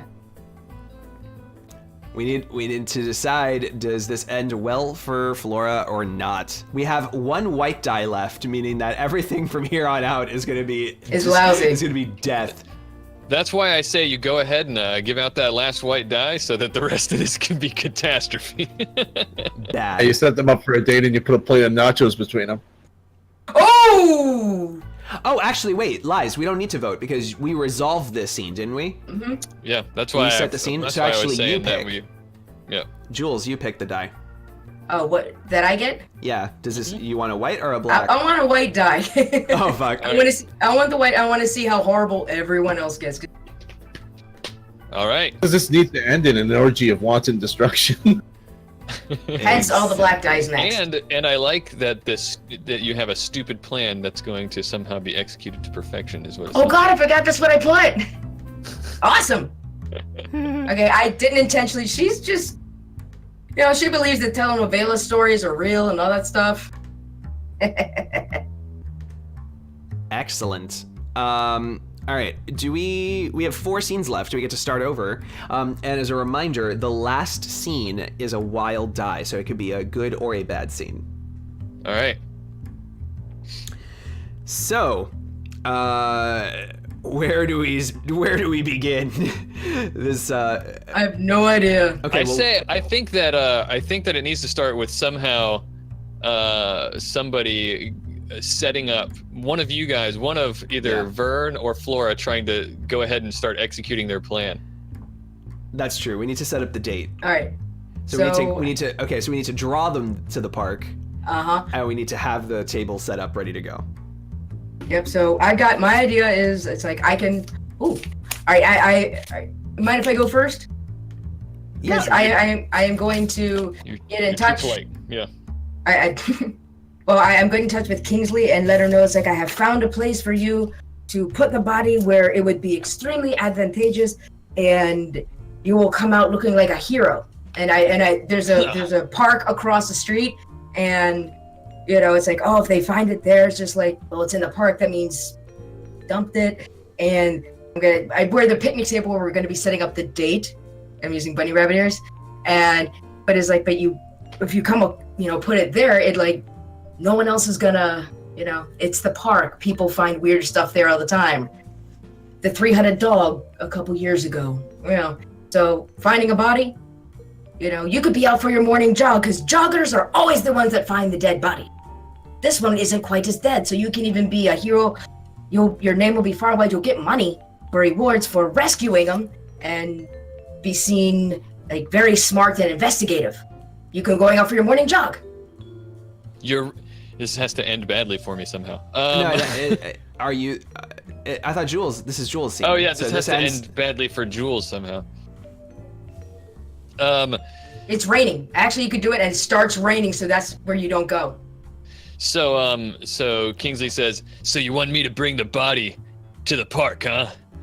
What exactly is the reason that you want me to bring this body to the park, you said? Because usually if you're going for a morning jog and you find an unconscious body, joggers always find a dead body. Didn't you watch the news last week? They found a foot! So Are you gonna be there with your partner in complicity? That Burgleton? Burgleton. Oh, I keep forgetting his last name is Burgleton. How could you forget? Because I try not to remember a name that I have issues pronouncing. But no, I was going to meet you there to hand you all your paperwork, and I show him a picture of the signed and notarized, what is it? Authority to, what was it? Like a seller's license, a vendor's license. Thank you, Brain. So it's like I got their vendor's license notified, and we could say that you're going to meet there because you were jogging. I'll be there. I have your paperwork anyway. All right. And I'm gonna bring this body. The way that it ends badly is that I've actually successfully recorded this conversation this time. So you want me to bring the body of you want me to bring the son of Damian Knight, I'm saying very clearly into the recording. I just want you to bring back my mail cart. I want you to bring back my little mail cart, and I'll pick it up there and give you your license. Right. Your license you want me to operate. bring you the mail cart because you put the body of Damian Knight's son in it, right? I didn't. What? No. That was. Huh? Yes. Sweetie, I can't even lift a box. What makes you think I can lift a person? I would imagine that you probably would want to agree to this so that this scene ends badly for you. I know, but she's naturally obtuse. So, Right. But yeah, just bring the card for me, and everything will be okay. I promise. All right. I like your plan that you've clearly stated of bringing the body. I know because you've said body a couple times. Well, you have a nice body. You keep working out on it. I'm proud of you. And then he hangs up and he looks over and the camera pans and Winchester's standing right next to him and he smiles and slowly nods. All right. Oh no. This is ridiculous, but it's working, Creed. Next scene. We have 3 scenes left. All right, Winchester. Me? Okay. Hang on a second. I think something's at the door. I'll be back in just 2 seconds. I apologize. No problem. Winchester. Okay, I know what it'll be. All right. I've got to make a call. And because we're friends now, I'm not going to do it in private. No problem. I trust you. I call Vern. All right. Hello, Mr. Burgleton speaking. Johnson, Mr. Johnson speaking. I almost spit my water out. Mr. Johns Burgleton. Now, just Johnson. You didn't hear that. Oh, I didn't hear your name was that's Burgleton? Yeah, that's a lie. Oh. Yeah. Your name's not Burgleton? No, no, it's not. It's an alias. I'm really just like Mr. confused right now. Johnson's. The good. That means I'm doing my job. We work under the guise of anonymity. So when are we gonna get this guy? This savage. Well, I've heard he's, my sources say that he's going to the park with the body. So I guess you go to the park and we'll, And then what? And then what do I do to him? well, I guess you do whatever you want. I just realized we're gonna need somebody to take the body back, huh? Or find the body, or rescue. You have to place him well. I guess I could do it. I got Like us the into body? this mess. Like he's dead? No, I mean, sorry. No, well, do we want to kill him? Who? No, we shouldn't kill the. No, we shouldn't kill the CEO. I'm turning a new leaf here. We're gonna rescue him, and yeah. So, I will take the body. You kill Kingsley. Simple. Well, what if I don't want to kill Kingsley now? What do you mean you don't want to kill Kingsley? I nudged Winchester really hard. Stick with the plan. Why would you not want to kill what? Kingsley? Sorry, it's hard to talk with an elbow in my ribs. Well, yeah, I totally want to kill Kingsley. It was just a rhetorical question. Yeah, like, what if I didn't? Well, you better make sure that that's not something on your wish list. I can't kill him. We're friends now. I hang up. Vern sits. Yeah, Vern sits back, looks at his comlink. He's just like, fuck. And I look at Kingsley. I just can't lie. I can't do it. God damn it, Winchester. All the times you've lied to me your whole life, now's when you decide to go I never straight. lied to you. You lied to me every time you looked at me. Somebody buy What the does that even flowers. mean? I don't know. Alright, that's the end of that scene. Who's, scene? I'll take it. I think you should get the last go scene. ahead, go for I it. think you should get the last scene. Okay. So, I look over at, or I call Flora. He's like, hola. Flora, listen. Change of plans. They're already working together. It's a setup. No, we buy them flowers and chocolates, and I want to see them kiss. They don't deserve the flowers and chocolate. They don't deserve to start Love over. deserves to be celebrated. Why do you have against love? There is no love. They want to take us out. It's either us or them. It's either us or them, Flora. But you're too young. You're too young. You're about the my grandson. No, I can't date you. Listen, you and I. It's you and I. It's to the very end, okay? I'll buy the flowers then. Fine. No, don't buy the flowers. We need to make this as hostile an environment as possible. And in the process, I'm gonna be strolling through the park and just happen upon the body. I become a hero, and then I promote you. But they need to take each other out because they're the only two people that know what we've been up to this whole time. Okay, I know what they have to do. And I go on my comlink and I order like a full romantic setup with nachos.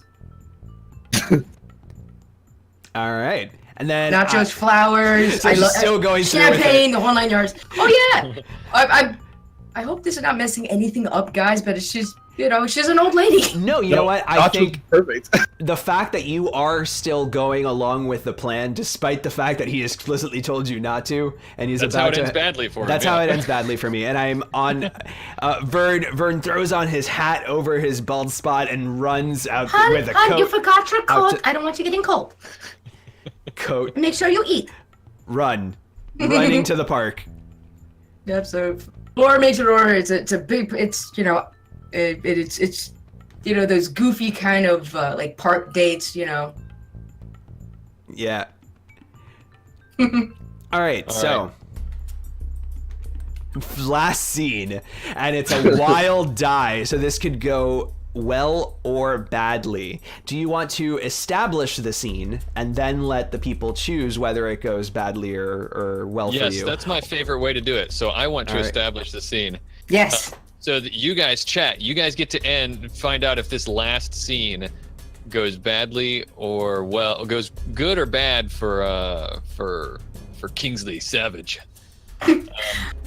I love this character, Bobby. I hope we get to see other incarnations of him, I gotta tell you. So the scene is set like this. There's a Kingsley Savage, the orc assassin, has the son of Damian Knight's son, in a state of sort of we don't know whether he's really alive or dead at this point. But he's inside the mail cart. He's been in there the whole time. Drugged a lot.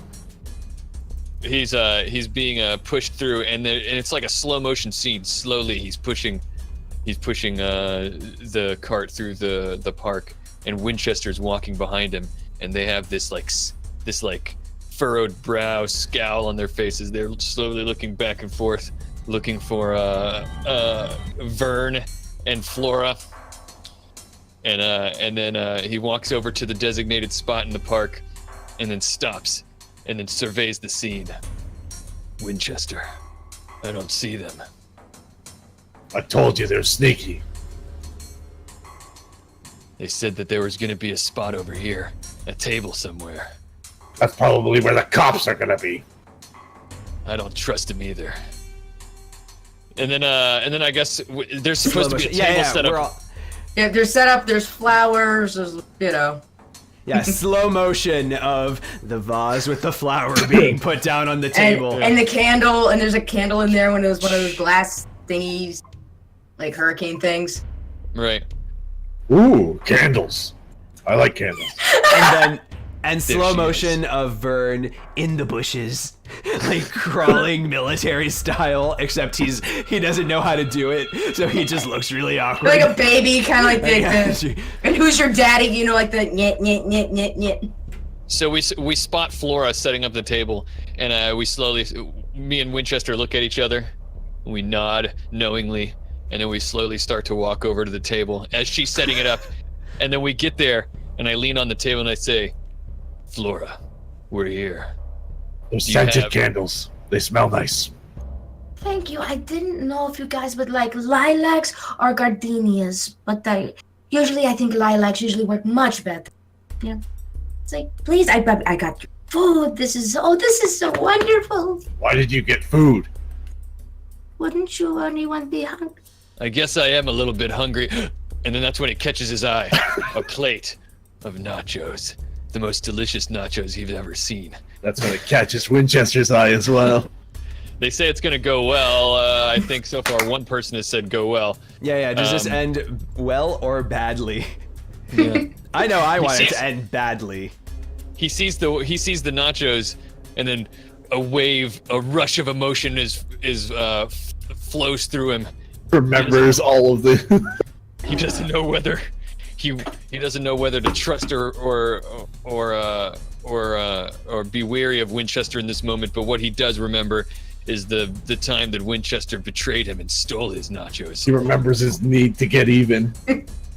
And while they're doing that, I'm pulling out like sodas and I'm getting ice cream into this one big thing with 2 straws in it, the other side, and I'm putting the ice cream in and grabbing the whipped cream and sprinkles and cherry, and completely ignoring like this like Kill Bill drama between those two, because I'm just so caught up in the moment. However, I need to get even. Could be at this point the destruction of those nachos. Possibly. Meanwhile, Vern has somehow evaded detection, and he's approaching the body in the Those middle. look like some good nachos. So we've got a vote for good and a vote for bad. And through clenched teeth, We have 2 goods. Still not knowing whether to trust Winchester or not. Kingsley says, We have 3 goods, or one says romantically if that is good. And Winchester's trying to figure out if he should go for the nachos first or not here. You know, your floor is just like the old Spanish grandmother I of. think the vote is that it ends badly. It looks like. So through clenched teeth, suddenly trying to quell his emotions, Kingsley grabs the bottle of soda that's been laid out and squeezes. And Winchester grabs a plate of nachos and shoves them in his mouth. No, wait, actually, I think this is so. It's supposed to go. Oh, it's supposed to go bad, poorly for Kingsley. Yeah, so he's trying to swallow it back, and he picks up the bottle of soda, and he's squeezing, trying to quench, trying to. Slow motion nacho chewing right now. Watching the cheese and beans and chips fall out of his mouth, he can't help himself, and he takes the soda bottle, turns it over, and smacks Winchester across the face with it. He says, "You son of a bitch!" Watch your mouth! You kiss your mother with that mouth? Shame on you! And then he swings the soda back and hits Flora in the face. "You shut your dirty mouth!" And then he pulls a knife out from back behind it, but from in his pants, and he lunges at Winchester and says, "Those are my nachos!" And he starts reaching into his mouth to pull them out. You monster! She reaches into her purse and pulls out a long wooden ruler. You know those like when you were kids and the nuns would beat you with them? She has one of those, and it's like a yardstick. And Winchester's just trying to swallow the nachos as fast as possible before this son of a bitch is pulling them out of his mouth. He doesn't care that he got bottled a second ago. And Vern's trying to wheel away with the body. Like tip it over. He's tipping over the cart, attempting to. Yeah. Well, right now Kingsley Savage's hand is inside this big troll's mouth, trying to pull nachos out. Oh, just in and out, pulling nachos out. And you're not gonna swallow any of these nachos. You've swallowed your last nacho, Winchester. Not likely. Not a chance. Get off me. Get off me, or this is gonna blow. And he pulls out a grenade. I think the way that it ends badly for Kingsley is that on the last time that he reaches in, he grabs Winchester's tongue, and then Winchester bites down hard on his hand, and his hand gets chomped off by his troll tusks. And now there is currently a live grenade in Winchester's hand. So this puts us in an interesting place for our aftermath. So here's what we're gonna do. Everybody do the same thing like you did with the tilt. So roll your number of black dice and number of white dice, and subtract the larger from the smaller. Wait, we sum them up? Yeah, like roll. Because I have 3 black, 2 white. So roll 3 dice and then 2 dice.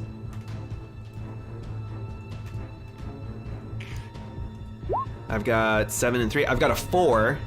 Oh, and we have to decide. Sorry, we have to decide on the color. So for me, the black one was the last one. I think so. You got a -4?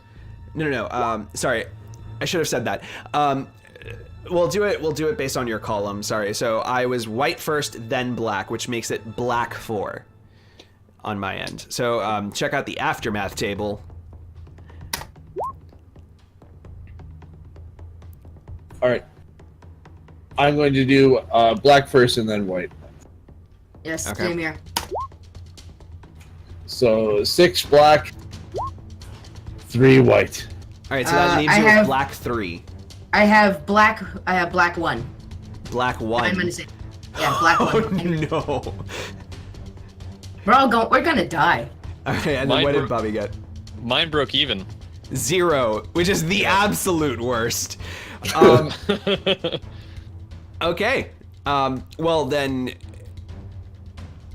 which one of those was your high? Oh yeah, you had 6, 1, 6, 1. Well yeah, 0 for you is the worst thing in the universe. This probably doesn't include death, since death would be way better than whatever this is. Be creative and don't settle for the first worst thing that comes to mind. There's something darker, more awful, more wretched in there somewhere. Black 1 was Jules. Yes. Was Flora. Horrible. You are probably dead. Other people, probably innocent people, are as well. There is no justice. There is no mercy. Everything is utterly painfully screwed, and it is all of it, your fault. Alright. Black 3 was Winchester. Yeah. Shit in a bag harsh. A lifetime of medication harsh. A big black cloud of hurt is going to rain all over you. The things you need to happen are not going to simple as that. And then for Vern, I got savage. Savage as in something broken or mashed. Maybe you've got a permanent limp and a bad reputation, plus you totally fail. So, let's decide how that ends. Normally we would do little vignettes, but since we're running close to the... Are we already over time, or...? We're very close tonight, and we need to wrap up quick so that I can do a drawing and then switch over to the other thing and set it up. So the show ends at 10:30 or 10:15? It needs to end before 10:30. Oh, then we can do that. All right, so we can still do the vignettes. So the way that this works is you grab, you take one of your white die or black die, I'll mark them off, and you say, this is if you use a white die, this is a good thing that I've done, or that happens to me, and then a black eye is a bad thing that I've done and happens to me, and then we'll resolve this action scene as well as our futures. Okay. All right, so starting with Winchester, since he was the one to kick this off. All right. So, I can say there's a good thing that happens. Yes, but in the finale of all of this, the culmination of everything is your aftermath. Is Description. fucked. Yeah. Yeah. All right, so It's a little victory in comparison to your big failures. As his newly found enemy again, is grabbing, clutching his like bloody stump, and movie cinematic blood, squirting out. He realizes that this will be the moment to get ultimate embarrassment, and pantses Kingsley right there while that's happening, but forgot he was holding a grenade, so the grenade rolls out and rolls under the cart, the mail cart. Nice. Alright. All right, Inevitably, possibly leaving him very traumatized. Was that a white or a black die? The white was the pantsing, because that brought personal satisfaction. The black was, well, I might just blow up my entire point of doing all of this and have this on my conscience. All right. Yeah, so I'll allow it, but it's just supposed to be one die per, and then we just keep going around. But I like where this is going. All right. All right. As the grenade is rolling, I'm gonna use a black die. This is because at this this is a white die. I still think I'm doing a good thing. Is I finally am able to throw the body out of the cart, roll it into the middle of the park, and just as my phone call to Knight Errant goes through.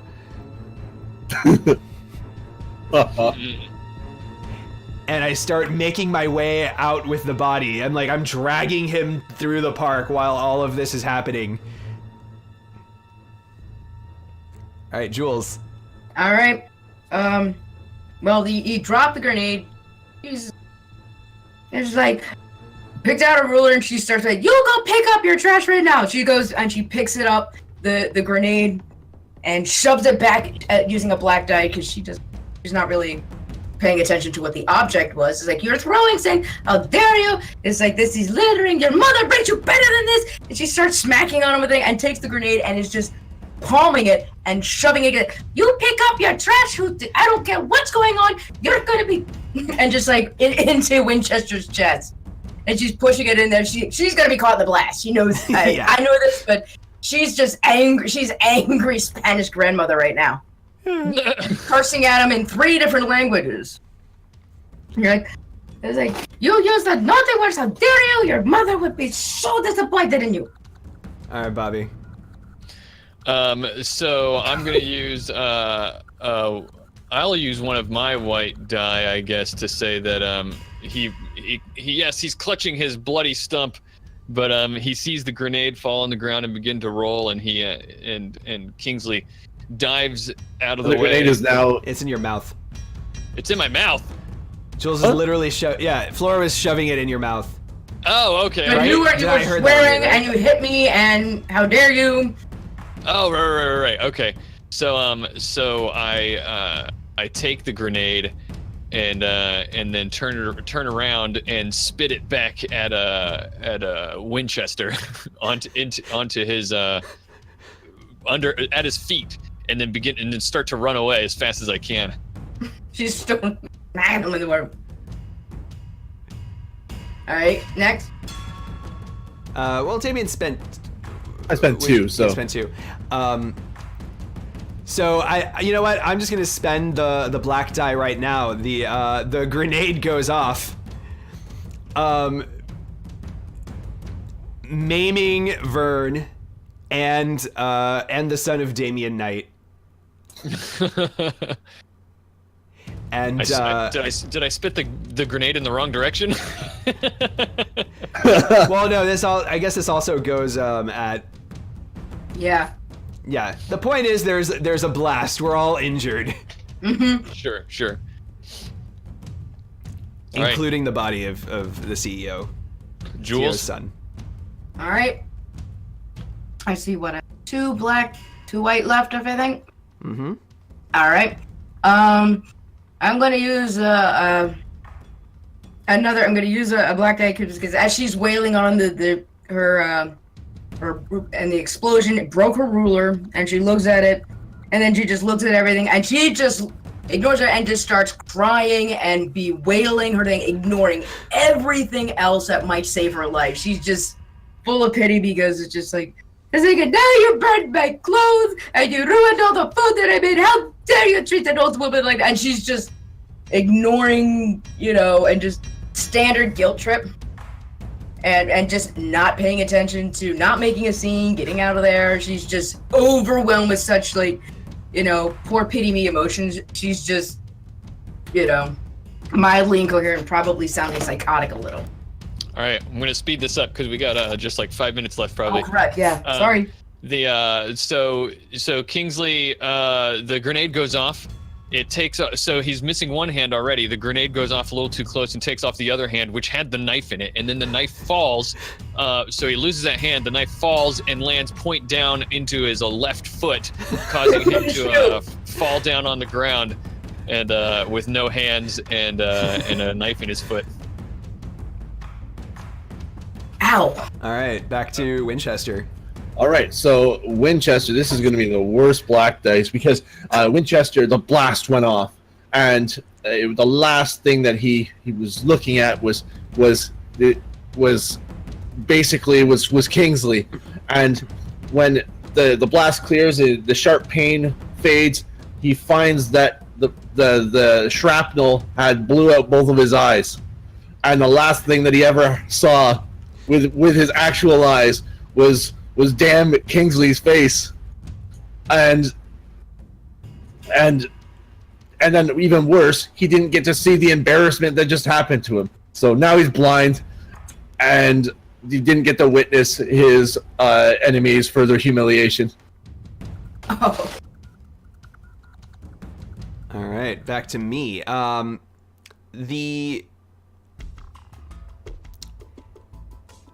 So now that the grenade has gone off, and while all of that is happening, this one sailing piece of shrapnel just sets off an explosion like a nearby barrel of oil that was nearby, and basically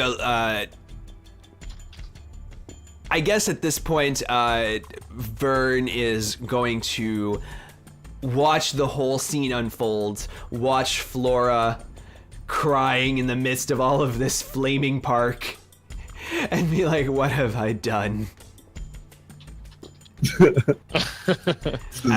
And he's going to pass out near the body of the CEO's son.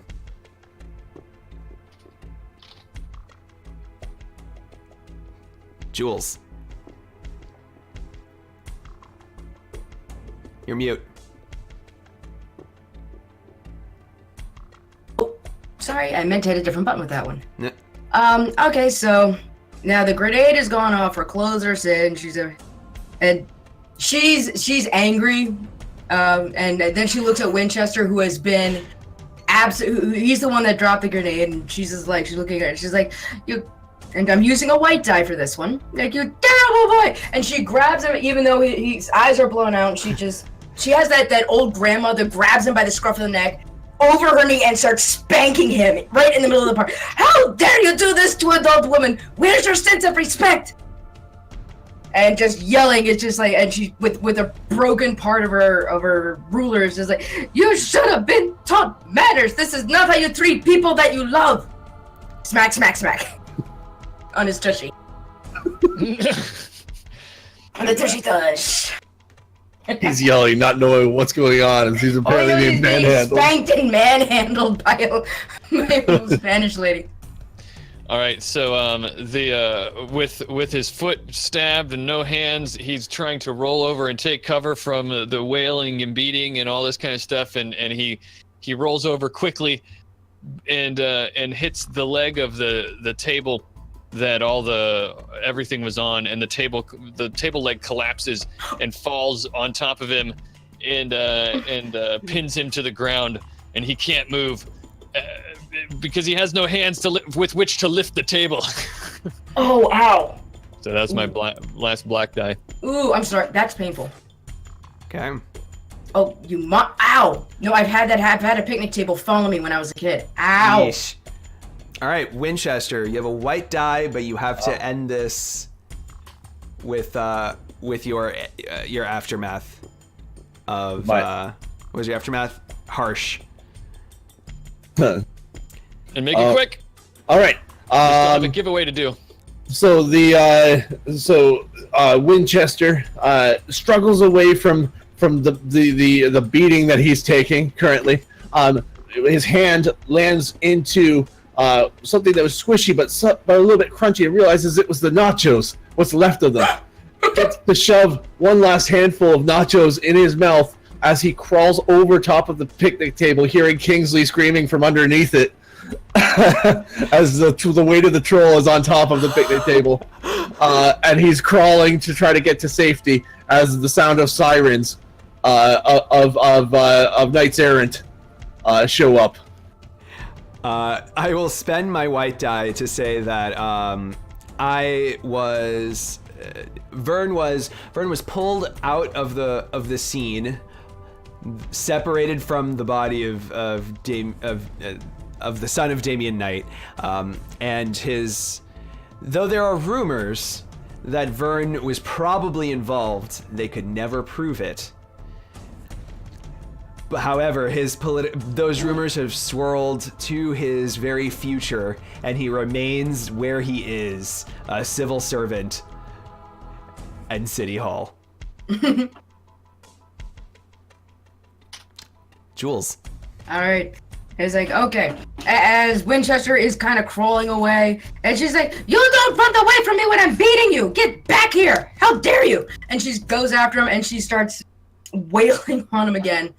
But unfortunately, the ruler's broken, it's not quite the wrong, and what it does is it hits his back pocket, and there's like another grenade hanging off back there, and then she's pulling it up, pulls the pin, and she's not aware of this grenade, and as it goes up, it lands in her purse, which is still over her shoulder, and detonates, blowing her up. Oh, no! As the cops are hauling Winchester away, he couldn't see it happen, but somehow he smiles. When I died. That was my bad one. Yeah. When as Vern is being wheeled away, even though we got a glimpse into his future, when Vern is being wheeled away, he just barely comes to long enough to see Flora explode into guts and gore, and his whispers before he passes back out again are, "My mom would never be proud of this." What were the last words? What was her last words? Yeah. Respect your elders, boom.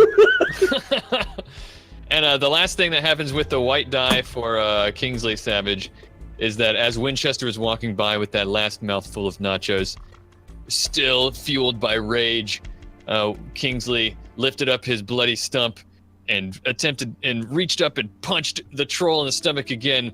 Disgusted by his bloody stump, Winchester vomited a little bit, and the nachos in his mouth spewed out, hit the table that was pinning Kingsley down on his, and slowly the nachos, the half-digested nachos slowly drip into Kingsley.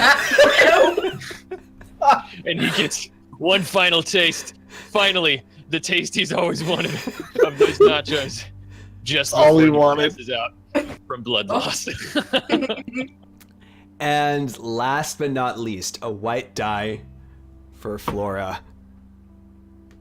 And the white die is after Flora has blown herself up, all of her kids and her grandkids heard of, no one got the story quite straight, but they remember it's just like, oh, she went down beating some big troll, and there was this whole thing about a body. It's like, well, Grandma couldn't have done that, so she has really reached like legendary matron status among her family, and her name is kind of whispered among her kids and grandkids, and the ruler that she has kind of as a shrine of honor in the family house. Flora's the one that saved Damien Knight's son. Yeah, because she's like, no, she blew up the other bad guy, so the Damien Knight's son could get away. That's why Vern never got rumor, and any. it goes down in through her family, and that's the legend, and it kind of grows. So she'll never truly die. Yeah, Vern sets a flower down on Flora's grave, which is marked "Died a Hero," and has the Ares logo on it, and says, "You deserve this more than I ever did." and thus ends the fiasco. Yay! All right, that was amazing, guys. That was a lot of fun. That was Ridiculous. sad as fuck. What are you talking about? It was hilarious. I blew myself up. We've barely got any time to wrap up here. So what I'm going to do is I'm going to do the drawing real quick, and then I'm going to switch us Ozzel end the stream, and I'll start up with a break screen while I'm getting the other guys going. These writer folks that we're about to do with a writers panel are in the background here chatting it up. They're ready to and raring to go. Yeah. So we're giving away. I've already done the raffle of the Shadowrun 5th edition source book PDF pack, and it is Run and Gun, Street Grimoire, Run Faster, Rigor 5, Howling Shadows, Court of Shadows, Forbidden Arcana, Data Trails, Chrome Flesh, and Cutting Aces. And that pack of PDFs is going to go to, I thought I'd done this bit, but I didn't. Is gonna go to our good friend Palmer. Hey! Yeah, so Well Palmer, deserved. Snaps, baby, snaps. So we'll be getting in touch and getting that over to you. And PSR PDF pack. We've got we know how to get in touch with you, Palmer. So congratulations. And It's not always in the chat. Yeah, exactly. So thank you for the fiasco. Yeah. It definitely was. That was probably the saddest ending I've ever seen for a fiasco. Everyone's dropping black dice left and right, man. No. Nobody got away with anything this time. No, everyone's either arrested or dead or got disgraced. nothing.